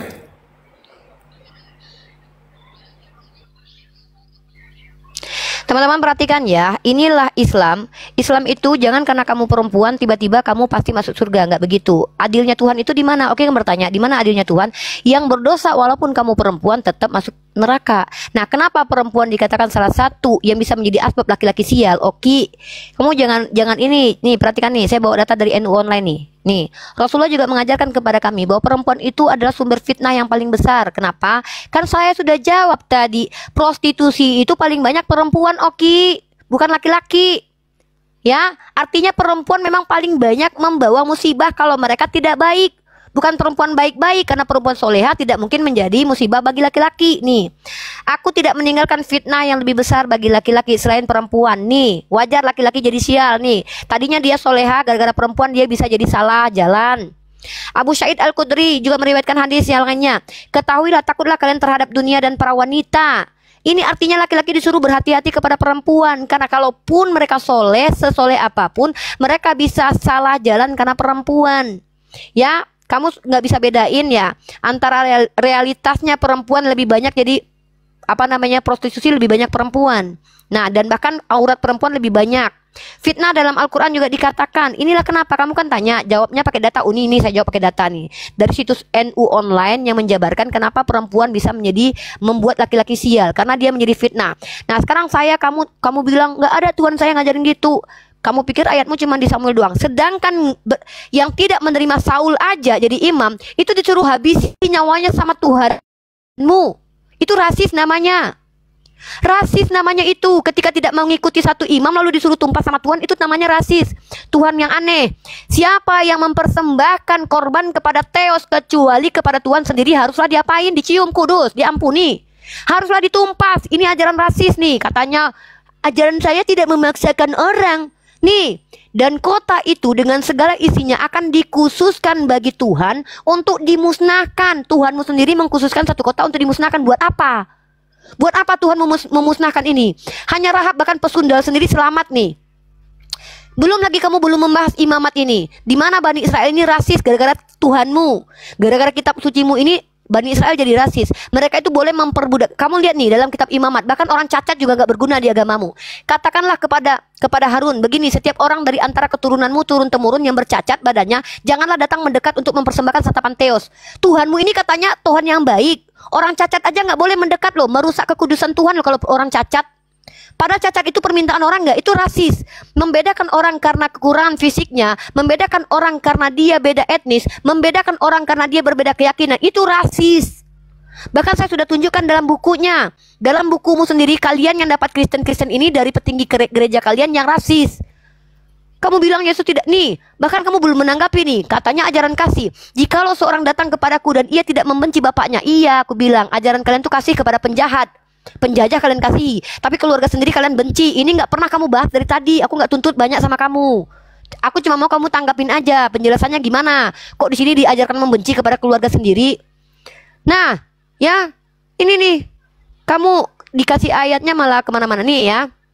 Lihat nih perawan nih, perempuan yang tidak perawan pada malam pengantinnya harus di apa? Dirajam sampai mati. Kasih itu Tuhanmu tuh katanya mengampuni. Pesundal dikasih, perempuan gak perawan dibunuh. Gimana itu ceritanya itu? Nih kamu baca nih dalam kitabmu nih, anak kecil juga dihabisi nih. Dirikanlah bagi anak-anaknya tempat pembentaian. Nah ngeri nih. Anak kecil disuruh apa? Oleh karena kesalahan nenek moyang. Ajaran gak masuk akal, nenek moyangnya salah, anaknya yang dihabisi nyawanya. Itu ajaran gak masuk akal. Kamu bilang Tuhanmu pengasih. Apaan sih? Oke. Giliran saya tanya, katanya ajaranmu ajaran baik, bisa nggak relevan nggak kalau dijalankan sekarang ini? Makanya saya tanya, seandainya ada kasus nih Oki, nah bisa nggak dipakai ajaran Yesus nih? Kan kamu diajarkan sama Yesus, jangan melawan orang yang jahat kepadamu. Kalau ibumu ditampar di samping kananmu, apa yang bisa kamu lakukan? Melawan nggak? Atau telepon Yonatan Nandar supaya minta tolong, dia Nandar, telepon, saya tampar ini orang, dia udah tampar ibu saya. Kayak gitu. Makanya saya tanya, ajaranmu itu yang kamu bilang kasih itu kalau cuma diomong-omong doang saya juga bisa, Oki. Sai Baba juga bisa. Orang ateis mah juga bisa bilang, ajaran kami baik kok, kami nggak bertuhan, kami baik kok sesama. Saya minta implementasinya dalam dunia realita, bisa nggak dijalankan, relevan nggak? Makanya saya kasih kasus tadi. Kalau istrimu diperkaos, kamu boleh nggak melawan? Saya halang-halangi. Melawan nggak boleh, halang-halangi boleh. Dikira main peta umpet kali ya. Kenapa bertanya sesuatu yang gak realitas? Itu fakta, logika. Faktanya ada. Kok dibilang gak logika? Ingat ya, di dalam kitab mereka ini ada ayat yang membedakan orang karena etnis. Boleh memperbudak orang di Bani Israel turun-temurun. Itu rasis. Waktunya habis. Sebentar, santai ini, santai. Waktunya habis ini. Ya. Oke, teman-teman, kita tanggapi. Oke teman-teman, tadi Uni Riva bilang kalau Tuhan Yesus itu membedakan orang karena kekurangan fisiknya. Kita bukakan datanya.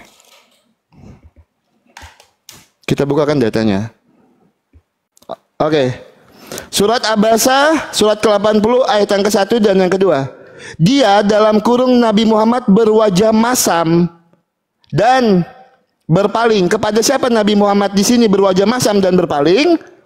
Karena seorang tunanetra Abdullah bin Umi Maktum telah datang kepadanya. Itu data nih. Ya. Nah, masalah disuruh apa tuh? Yang masalah keluarga tadi Uni. Di dalam iman Kristen jelas dikatakan yang terutama itu kami mengasihi Tuhan.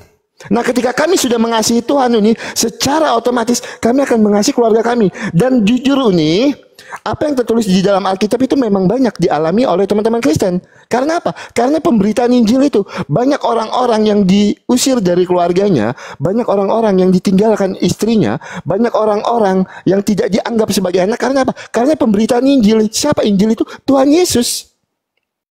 Makanya ada ayat Alkitab, aku datang bukan untuk membawa damai, tetapi membawa pedang. Pedang di situ dalam pengertian apa Uni? Pedang di situ adalah apa? Ketika orang-orang yang menerima Tuhan Yesus, dia harus memikul salib. Banyak murtadin itu yang kehilangan keluarganya karena dia menerima Tuhan Yesus sebagai Tuhan dan Juru Selamat. Itu yang dimaksud. Jadi tidak ada Uni ajaran rasis di dalam iman kekristenan. Makanya saya sampaikan tadi, di dalam iman kekristenan tidak ada tertulis perangilah orang-orang yang tidak beriman kepada Yesus. Tidak ada tertulis ayat seperti itu nih. Bahkan Uni bawakan di dalam 1 Samuel tadi, itu adalah Raja Saul sedang berbicara tentang Raja Saul, bukan pengajaran. Bukan Tuhan Yesus menyuruh memerangi orang-orang yang tidak beriman kepada Yesus. Mohon maaf, itu sedang berbicara tentang Raja Saul. Ya, itu sedang berbicara kepada Raja Saul. Nah, itu yang kedua. Yang ketiga, saya mau tanggapi. Apabila ada orang yang menampar ibu saya di depan mata saya, berulang kali saya sampaikan kepada Uni, bertanya sesuatu yang belum pernah terjadi di dalam kehidupan saya. Lah, itu kan harus kamu implementasikan di dalam kehidupan kamu. Tapi apakah saya akan mengalami itu? Kita tidak tahu. Ya. Nah, tapi seandainya, oke, sekarang saya jawab. Seandainya saja itu terjadi, walaupun tidak pernah terjadi di dalam kehidupan saya, tapi kalau orang tua saya dihujat karena pemberitaan Injil, itu banyak terjadi. Itu sudah saya alami. Apakah saya balas dengan menghujat orang tuanya? Tidak. Saya ampuni, saya maafkan, saya doakan. Saya dituduh Faruk Syanipar menikahi ibu saya. Ketika diskusi, saya ampuni, saya maafkan. Apakah saya hujat? orang tuanya Faruk Sianipar? Lo tidak. Lah itu ajaran kasih di dalam iman Kristen. Kami tetap mengasihi orang lain ketika orang tua saya dihujat. Nah sekarang ketika orang tua saya ditampar, misalnya ya, ketika orang tua saya ditampar di depan mata saya, loh saya serahkan yang menampar ini kepada pihak berwajib. Kita doakan lagi supaya apa? Supaya bertobat, supaya berubah. Kita tangkap yang menampar ini, serahkan kepada orang yang berwajib, pihak yang berwajib. Selesai masalahnya. Padahal hal itu belum terjadi di dalam kehidupan kita. Tapi kalau orang tua saya dihujat, itu terjadi di dalam kehidupan saya, di dalam ranah diskusi saya, sering terjadi. Tapi saya tidak balas untuk menghujat orang tuanya, enggak. Saya ampuni, saya maafkan. Oke. Uni tadi menjawab pertanyaan saya. Ya memang wanita itu banyak membawa musibah. Ya sudah. Kalau dia seperti itu ya sudah. Saya tidak akan bertanya lanjut tentang hal itu. Pertanyaan saya, kenapa Nabi Muhammad berwajah masam kepada seorang tunanetra, Abdullah? Di dalam surat Abasa ayat 80 ayat yang satu dan yang kedua. Saya minta penjelasannya aja nih. Saya tidak minta data, saya cuma minta dijelaskan ayat itu. Kenapa Nabi Muhammad berwajah masam kepada seorang tunanetra di dalam Quran 80 ayat yang ke-1 dan yang kedua. Itu saja yang jadi pertanyaan saya. Masalah wanita saya anggap sudah selesai karena Uni sendiri sudah menjawab. Kalau wanita itu memang membawa musibah, ya sudah. Berarti wanita di dalam iman Uni itu banyak membawa musibah di dalam iman Uni Rifa. Kita tidak bisa bantah ya teman-teman ya, itu iman Uni. Kita cuma bertanya, sudah dijawab ya sudah. Kita tidak akan berpolemik di situ. Ya teman-teman Kristen, kencengin cep-cep layarnya biar roomnya aman, tidak gampang rungkat.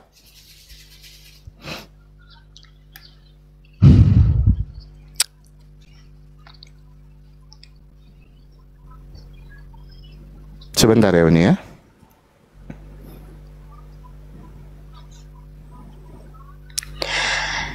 Tolong bedakan wanita baik-baik dan wanita soleha itu beda. Makanya kami kalau umat Islam itu kalau berbicara ada penekanannya. Wanita yang tidak baik pasti menjadi musibah. Gimana sih? Makanya ada dalil. Ya, kalau seandainya satu negara itu perempuannya buruk, maka negara itu buruk. Ya, jadi wanita buruk memang membuat musibah. Apa masalahnya? Memang begitu kok. Emang pesundal itu membawa kabar beda di Kristen. Di Kristen justru jadi pesundal masuk surga. Kita beda kualitasnya, oke. Kalau di Kristen jadi pesundal masuk surga, kalau di Islam wanita perempuan pesundal itu yang membawa musibah. Nah, saya tadi membawa ayat berkali-kali tapi tidak ditanggapi teman-teman ya. Saya bingung. Dia meminta saya menanggapi ayat-ayat yang dia bawa, dia nggak nanggapi nih. Saya masa Samuel lagi yang dibahas. Saya sudah ganti ayat loh. Sedangkan dalam Samuel itu tadi yang tidak menerima Saul aja jadi pemimpin itu dihabisi sama Tuhan. Rasis nggak Tuhanmu itu? Nih Keluaran pasal 22 nomor 20. Siapa yang mempersembahkan korban kepada Theos kecuali kepada Tuhan sendiri haruslah dicium kudus, oke? Ditumpas, oke? Nih Yesus atau bukan nih, oke? Nggak ditanggapin tadi. Belum lagi.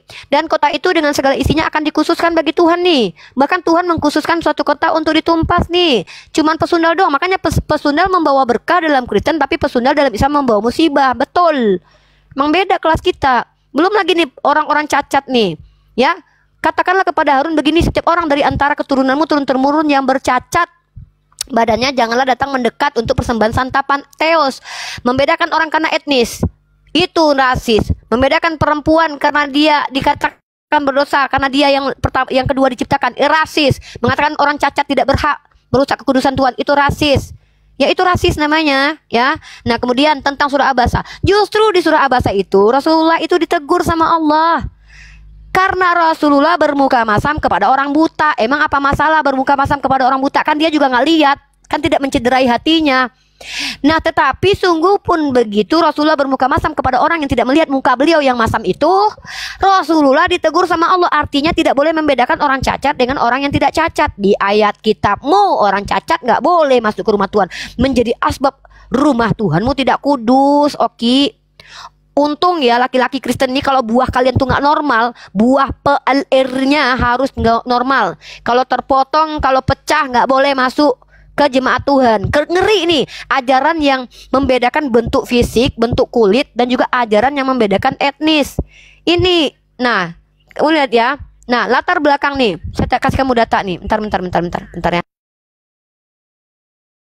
Nah, iya, kamu tahu nggak kenapa Rasulullah itu pada waktu itu bermuka masam. Beliau sedang berdialog dengan pemuka Quraisy. Pada waktu itu Ibu Maktum ini bersemangat sekali ingin mendapatkan informasi dari Rasulullah. Beliau memegang baju apa mengganggu Rasulullah. Rasulullah itu akhirnya bermuka masam. Apa masalah? Emang beliau merendahkan orang buta? Enggak. Kan beliau bermuka masam sama orang buta. Yang kurang ajar itu adalah Tuhan yang bilang orang cacat itu melanggar kekudusannya. Dia yang ngizinin orang cacat. Kok emang ada orang cacat minta jadikanlah aku cacat Tuhan? Ini orang lahir cacat, orang berbongkol, orang kedil nggak boleh masuk jemaat Tuhan. Ini rasis banget nih ajaran nih. Bahkan orang sakit aja, sakit lepra itu di Kristen itu, aduh dibatasin nih. Aduh dilaporin aku nih. Teman-teman aku dilaporin ya guys. Nah, belum lagi teman-teman si Oki belum menjawab nih. Gimana nih Tuhan kamu Oki nyuruh habisi nyawa anak kecil nih. Nih. Dirikanlah bagi anak-anaknya tempat pembantai. Ah, nih, gimana nih? Anak kecil dihabisi gara-gara dosa nenek moyangnya. Rasis nggak tuh? Mentang-mentang anak kecil nggak bisa berbuat apa-apa ditumbalin gara-gara nenek moyangnya salah, itu baru rasis. Oke, Uni close dulu, Oke. Nanti Uni live-kan lagi biar Uni minta pertemanan lagi ya. Ya. Anggap aja waktunya udah habis. Saya minta kamu tanggapi data-data semua. Uni close dulu karena Uni di apa? Karena Uni di apa? Di ban, dibatasin. Terus gimana Oki nanggapin datanya? Kan Uni live lagi, terus Uni minta pertemanan lagi, minta PK lagi. Oke, siap. Lanjut. Siap. Lanjut. Siap. Ulang saya nggak baca dari awal lagi. Oke, dari Nabi Muhammad bersabda ya, sebentar ya. Sebentar. Oke. Beberapa orang zindik diringkus dihadapkan kepada Al-Raidul Anhanu, lalu Ali membakar mereka. Kasus ini terdengar oleh Ibnu Abbas sehingga ia berujar, kalau aku tak akan membakar mereka karena ada larangan Rasulullah yang bersabda, janganlah kalian menyiksa dengan siksaan Allah dan akan tetap membun-bun mereka sesuai sabda Rasulullah. Siapa yang mengganti agamanya, bun-bunlah. Sahih Bukhari 6411 derajatnya Sohih. Dari tadi Uni selalu bilang Kristen itu mengajarkan untuk membantai anak kecil lah, apa segala macam. 3 pertanyaan Uni tadi, 3 ayat yang saya harus jelaskan tadi saya jawab dengan 1 ayat. Tidak ada perbedaan di dalam iman kekristenan, semua itu satu di dalam tubuh Kristus. Nah, silakan Uni tanggapin hadis Bukhari 6411 derajatnya sahih. Silakan Uni cross check lagi. Saya sudah baca dari awal, silakan cross check hadisnya. Nanti takutnya saya dikira mengarang. Uni boleh cross check hadis itu, hadis Bukhari 6411 ya. Nah, teman-teman Kristen, apa lagi? Uni tadi kalau ada ayat, karena saya masih ada waktu, saya nggak ada pertanyaan lagi, karena saya masih ada waktu. Apa yang harus saya tanggapi lagi? Yosua berapa tadi Uni? Yosua pasal 6 nomor 17. Yosua Keluaran 6 pasal 22 nomor ayat. 20. Imamat Ya, pasal 21 nomor 17. Keluaran 22 tadi udah saya tanggapin ya Uni ya. Itu sedang tidak berbicara tentang rasisme, tapi itu tentang perbudakan ya Uni ya.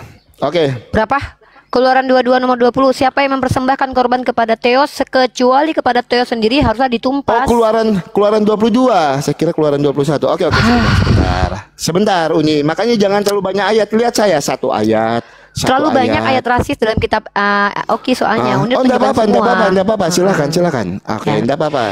Oke, nanti kita akan tanggapi aja deh. Bahas satu-satu. Dan Yosua pasal 6 nomor 17, Imamat pasal 21, orang cacat gimana? Itu rasis juga tuh. Itu. Ya, sebentar. Yesaya 14 nomor 21. Saya catat dulu biar ini kebanyakan sekali datanya. Yosua 16. Ya makanya kan udah bilang terlalu banyak ayat rasis dalam kitab Oki. Yosua 16 ayat Keluaran 17. Keluaran 22 nomor 20. Keluaran Yosua pasal 6 nomor 17. 22 Imamat pasal 21 nomor 17. Lukas 14 nomor 26. Sorry, Lukas tuh nggak usah. Itu tadi nggak dibahas lagi teman-teman ya. Imamat berapa? Imamat pasal 21 nomor 17. Imamat 21 pasal 21 nomor 17. Oke, udah silakan. Iya. Tapi Lukas pasal 5 Lukas pasal 14:26 tidak tertanggapi ya, Oki. Lukas berapa? Lukas pasal 14:26 kepada keluarga benci kepada keluarga. Kan tadi saya sudah tanggapi. Kan sudah tanggapi. Apa tadi. Tanggapannya? Tanggapannya apa? Harus saya ulang. Uni, makanya di dalam Alkitab Yaudah, nanti aja tanggapin, nanti aja tanggapin. Enggak, nanti aja. Penjelasannya pakai data ya, Oki. penjelasan pakai data. Oki minta kan saya pakai data tadi tuh. Oke. Oke, ini saya, giliran saya ya. Ya kan? Oke, teman-teman perhatikan dengan baik. Dari tadi kita menunjukkan bahwa ajaran rasis itu ada di Bible. Lalu Oki membawa ayat Galatia, teman-teman. Ternyata selama ini Tuhan dalam perjanjian lama begitu rasisnya, dibatalkan kerasisan Tuhan karena Paulus. Makanya saya bilang Paulus itu lebih hebat daripada Tuhan perjanjian lama. Tuhan perjanjian lama menyuruh membedakan antara Bani Israel dengan orang lain. Kenapa? Di Imamat pasal 25 tentang perbudakan saja Tuhannya membedakan. Ayat 45 boleh memperbudak orang asing selama-lamanya, bahkan diwariskan turun-temurun. Tiba-tiba Paulus yang baru muncul di abad pertama itu mengatakan sama aja kok kita semua. Makanya saya bilang memang Oki ini tidak mengikuti Tuhan perjanjian lama. Paulus lebih baik daripada Tuhan perjanjian lama, teman-teman. Kenapa? Tuhan perjanjian lama menyuruh habisi nyawa orang yang tidak menyembah kepada dia. Keluaran pasal 22 nomor 20. Tuhan perjanjian lama menumpas satu kaum, satu kota karena mau mengkhususkan ya. Bahkan perempuan sundal diselamatkan di situ. Tuhan perjanjian lama membedakan bahwa orang cacat dengan orang yang berbongkol, orang kerdil itu beda dengan orang normal. Nggak boleh masuk ke mempersembahkan santapan Tuhan. Di Tuhan perjanjian lama nih.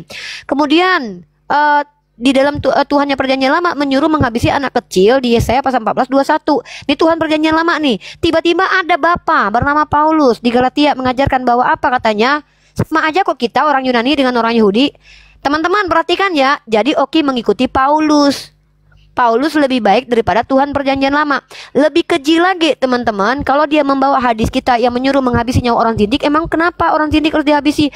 Pada saat Rasulullah hidup, orang zindik itu berpotensi merusak agama. Orang munafik bahkan dipotong silang, dibiarkan mati begitu saja. Memang betul tegas, nggak munafik. Tapi di iman Kristen, keluarga disuruh benci, suruh tinggalkan, tapi pesundal diselamatkan.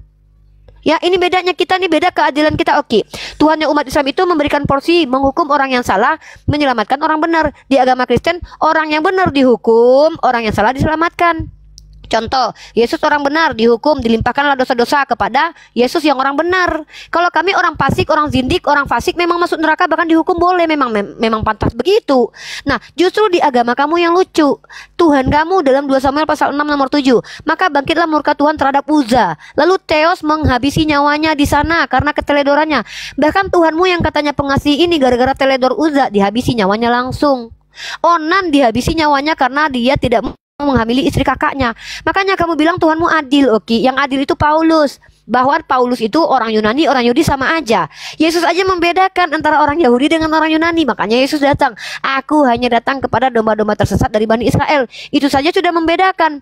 Belum lagi kamu baca dalam Matius pasal 13. Matius pasal 13 nomor 11 sampai 13. Apa kata Yesus? Kepadamu diberitakan tentang kerajaan surga, kepada mereka tidak. Tapi Paulus malah menyamakan Yahudi dengan Yunani, antara orang bersunat dengan tidak bersunat. Justru itu yang nggak benar kata Tuhanmu. Ya, bahkan Tuhanmu sendiri mengatakan orang yang menguduskan tempat menguduskan dan makan B2 dan juga makan tikus akan dimusnahkan.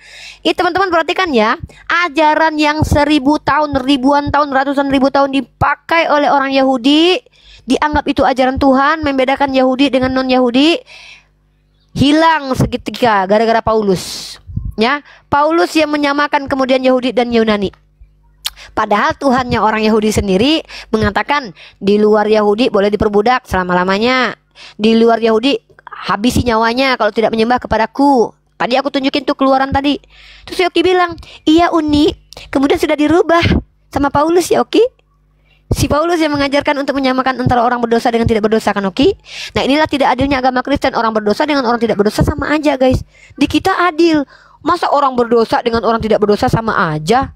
Antara orang Yahudi yang pegang hukum Taurat dengan orang berkulub yang nggak tahu apa-apa sama aja? Enggak. Justru ajaran Paulus yang kamu bawa Galatia tadi bertentangan dengan ajaran Yesus. Kamu baca Matius ini, saya bantah nih, baru saya bantah kamu nih. Saya bantah ajaran Paulus dengan membawa ajaran Yesus. Buka Matius pasal 13. Oke, ini yang harus kamu tunjukkan nih, bahwa saya membantah. Kamu pengikut Paulus kan? Nah, sementara Yesus nggak ngajarin gitu. Teman-teman perhatikan. Ketika Yesus membedakan antara orang Yahudi, murid-muridnya dengan orang lain, si Oki mengikuti Paulus yang menyamaratakan. Matius pasal 13 ya, Matius pasal 13 nomor 11 sampai 13. Itu jawabannya, bantahan dari apa yang dibawa Oki tadi. Ngeri nih, Paulus kemudian menyamakan sementara Tuhannya beda nih, ya. Nih, Matius pasal 13. Ketika Yesus mengucapkan perumpamaan, ditanya sama murid, "Kenapa engkau mengucapkan perumpamaan?" Apa kata Yesus dalam Matius pasal 13 nomor 11? Ya, kita baca di sini. Kepadamu diberi karunia untuk mengetahui rahasia kerajaan surga, tetapi kepada mereka tidak. Tiba-tiba ada Pak Paulus yang mengatakan sama aja orang Habis Yunani dengan orang waktunya, Oni. Yahudi. Habis Ya, waktunya nih. itu dia. Mereka ngikutin Paulus, bukan ngikutin Yesus, guys. Oke, teman-teman, banyak ya yang harus kita tanggapi, teman-teman. Tapi kita tanggapi pakai data, oke. Emang Uni dari tadi nanggapin saya pakai data, cuman jawab apa salahnya, terus hadisnya Pakailah. bacakan. Kan saya pakai hadis tadi. Saya tunjukin Iya, hadis gimana sih, Oki? Hadis yang saya bawakan, Kan data hadis yang itu. saya bawa. Waktu saya. Loh? Waktu saya. Sebentar. Bentar dulu, saya nggak suka difitnah nih. Kalau Oki nggak memfitnah, Uni diam. Kamu dari tadi Sebentar, fitnah. waktu saya. bawa Waktu data dari saya. tadi. Iya, tapi Oki udah keterlaluan. Sebentar. Masa Uni dibilang nggak bawa data? Keterlaluan apa? Tunggu dulu, Uni tanya. Uni tanya, ini data atau bukan? Ini data atau bukan? Ya itu data saya, data yang saya nggak? bawakan. Data yang saya Ya, bawakan. terus ini data nggak? Uni Iya, data tanggapin nggak? pakai data nggak? Uni tanggapin pakai data nggak? Iya, ini data nggak? Saya Data membacakan saya. ke bawahnya. Oh, Iya, ya tapi udah, ini berarti- data nggak? Oke, silakan. Aduh. Oke, saya ikutin mainnya. Oki, kalau berdiskusi sama Uni ada nggak nyerang pribadi Oki dari tadi? Lo dari Jangan kayak tadi anak kecil lah. bilang gagap siapa? Apa? Bilang Loh, gagap siapa? gagap itu faktanya. Saya, kamu kalau saya itu bilang tidak kamu menyerang gagap itu pribadi. fakta. Oh, itu tidak menyerang Loh, pribadi. bukan. Oke. Tunggu dulu. Oh, ya udah. Ketika Ya kamu udah. bentar Waktu teman-teman. saya- Si Oki waktu dari saya tadi habis. mengatakan saya Waktu tidak saya bawa data, habis. padahal saya bawa data. Saya bilang dia Waktu gagap, saya faktanya habis. dia gagap. Waktu Dia saya tersinggung habis. ketika dikatakan, iya enggak, nanti saya kasih kamu waktu deh 10 menit, saya kasih kamu kalau gitu. Loh, kok Teman-teman kejang-kejang? perhatikan. Dari Kok tadi saya kejang-kejang? sabar, Oki mengatakan Saya saya kapan kejang-kejang. ngomong? Mengatakan Saya kapan saya ngomong? marah. Saya kapan Terakhir ngomong? dia bilang saya enggak. Iya ini kan kamu abis ini kamu Ya, lagi ini Oki masih karena waktu kamu saya. udah memfitnah. Nanti silakan. Oki, Nanti silakan. saya tidak berdata Nanti atau berdata? silakan. Jujur, saya berdata atau tidak berdata? Nanti silakan di waktu ini sekarang Gak waktu bisa, saya. kamu udah memfitnah saya. Saya berdata atau tidak berdata? Ini waktu saya. Jawab dulu, saya berdata atau Ini tidak? waktu saya. Diam dulu.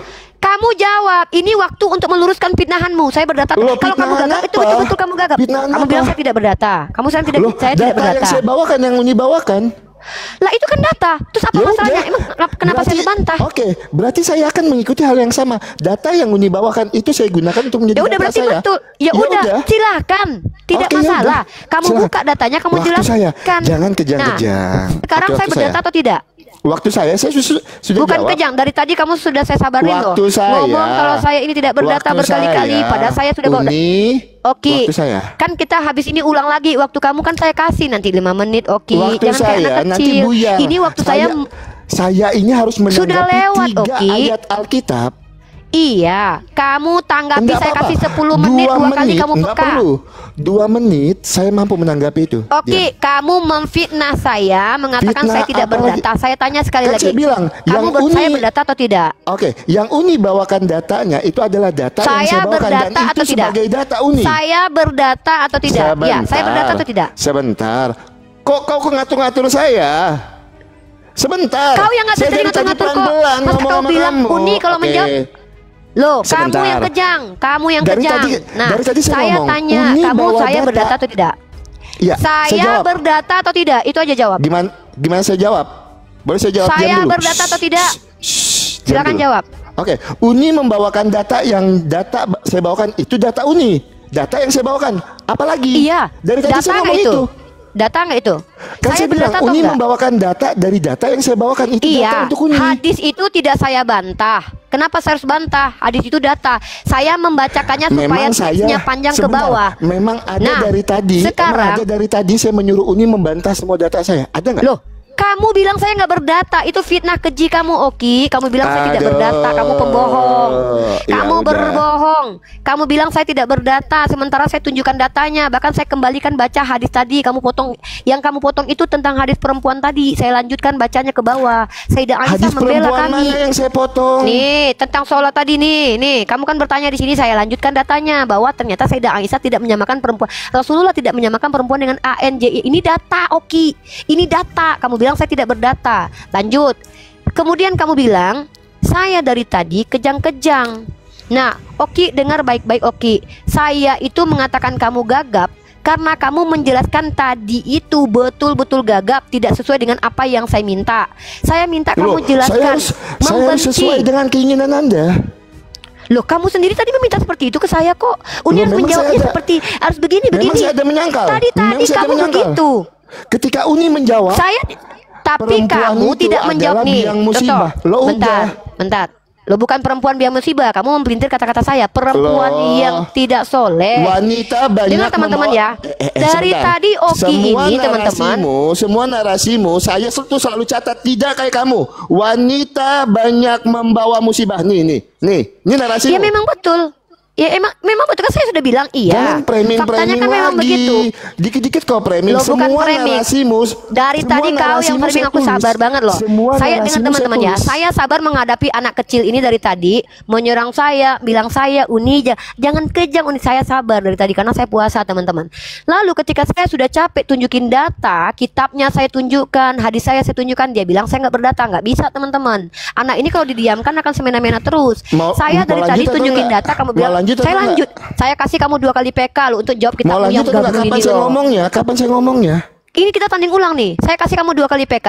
Ingat ya, Nggak yang usah, kamu nggak jawab usah. itu 2 kali Nggak nih. usah. Kamu jawab Yosua pasal 6:17. Jangan yang kedua. mengatur saya catat Kamu semua. tadi minta saya jawab hadis saya jawab. Giliran saya minta kamu Saya udah menjelaskan catat Yosua, semua kamu jawab nggak? tuh. Yosua, Keluaran, Lukas, Oke, Imamat, udah saya saya kasih catat kamu semua. kesempatan 2 kali PK untuk menjawab semuanya itu. Silakan. Nggak usah, 1 kali aja cukup. Bilang-bilang orang nggak berdata, saya bawa data kok, enak aja. Santai, redakan. Nggak usah kayak gitu, sok-sokan banget. Oke, sosok baik. Oke, bilang Tuhan. orang itu sesuai dengan porsinya. Kamu gagap itu fakta. Kalau saya berdata itu bohong. Kalau saya tidak berdata itu bohong kamu. Enak aja saya dibilang nggak berdata. Lanjut, tunjukin. Boleh saya Saya bawa ngomong? data dari NU. Silakan. Diam.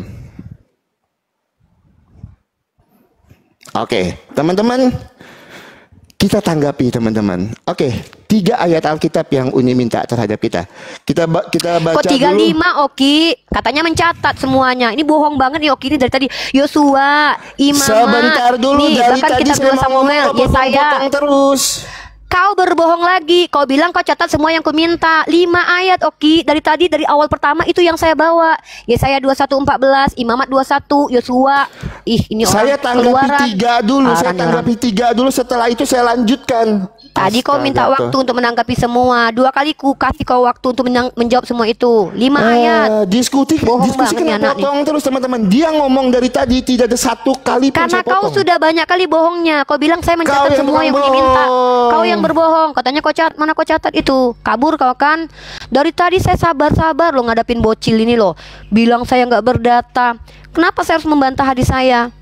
Ini nih orang Kristen udah takut, dia nggak berani jawab ayatnya karena ayatnya itu banyak banget rasis. Dalam Keluaran, ya, dalam Yosua, Imamat, orang cacat dibedakan Tuhan, rasis, perempuan dikatain dogi.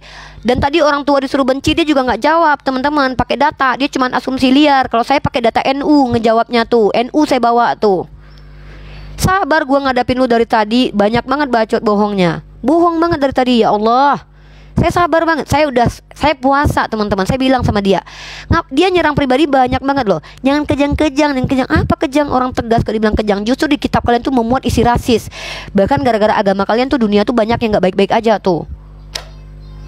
Bilang aja nggak berani. Dia tuh kabur karena dia nggak mampu menjawab 5 ayat. Dia cuma jawab 3, Keluaran, Yosua, sama Imamat. Saya minta 5. Anak kecil yang dihabisi itu gimana tuh rasis, mentang-mentang anak kecil. Kedua, ya tentang ini nih apa namanya Lukas tuh, membenci orang tua. Enak aja. Saya sabar-sabar dari tadi, tapi saya bukan orang BODOH loh. Enak aja saya disuruh. Dia yang ngatur-ngatur. Uni jawab pakai data. Lah, data itu sendiri sudah menjawab kalau kau baca betul. Kenapa perempuan banyak masuk neraka? Karena banyak kufur kepada suami. Kenapa ini perempuan membatalkan sholat? Ya karena apa? Karena memang perempuan bisa batalkan sholat. Dia bilang wanita itu pembawa sial ya. Loh, bukan wanita yang baik-baik pembawa sial. Wanita yang sial itu adalah wanita yang tidak soleh. Seperti apa? Pesundal. Justru di Kristen pesundal masuk surga. Kalau di Kristen mah pesundal aja masuk surga. Ya, enak aja. Nyerang-nyerang pribadi saya diamin dari tadi berkali-kali loh. Mentang-mentang kita baik, kita mau diinjak-injak sama dia. Nggak mampu dia baca ayat kitab sucinya. Kenapa? Banyak ayat rasis dalam Bible itu fakta. Itu bukan kata saya. Para scholar mengatakan bahwa Bible ini adalah ayat yang banyak memuat unsur rasis. Bani Israel dibedakan dengan bangsa lain. Itu fakta. Orang cacat tidak dihargai. Itu fakta. Perempuan dikatakan berdosa sejak semula. Itu fakta. Tiba-tiba kata Oki, semua terjawab gara-gara Paulus berkata tidak ada perbedaan orang Yunani dengan orang Yahudi. Jadi mereka menuhankan Paulus. Enak aja. enak aja. Saya dari tadi sabar teman-teman, tapi ketika dia fitnah berkali-kali saya nggak berdata, omongan yang diulang-ulang itu bisa menjadi kebenaran teman-teman. Uni kejang katanya. Saya tegas, Oki, saya ngapain kejang sama kamu? Cuman kamu dari tadi tuh kemana-mana melebar. Nih saya jawab semua. Apa yang kau berikan itulah datanya. Saya nggak perlu jawab panjang kali lebar berasumsi. Ini orang-orang Kristen kayak gitu teman-teman. Dia bilang Paulus membatalkan semua kejahatan Tuhannya, guys. Jadi inilah saya bilang, orang Kristen ini mengikuti ajaran Paulus, membatalkan semua persyaratan Tuhannya sendiri. Kalau saya bilang gagap, memang dia gagap. Dari tadi dia udah gagap banget loh dia ngejawab tentang kami itu. Maksudnya itu, kalau memang dia jujur bahwa itu ada ajarannya, dia tidak perlu terguncang. Saya contoh, saya bawa NU online, itu data. Dia berasumsi sendiri, dia sendiri yang gagap. Nah kalau dia bilang saya nggak berdata, bohong. Kalau fitnah nggak bisa dibiarkan teman-teman, apalagi ini publik nonton. Enak aja berulang-ulang dia katakan Uni nggak berdata, Uni nggak berdata. So, ngapain saya tunjukin data dari tadi coba? Capek-capek gue buka situs, nunjukin data, hadis gue buka, dibilang nggak berdata, kurang asem dia.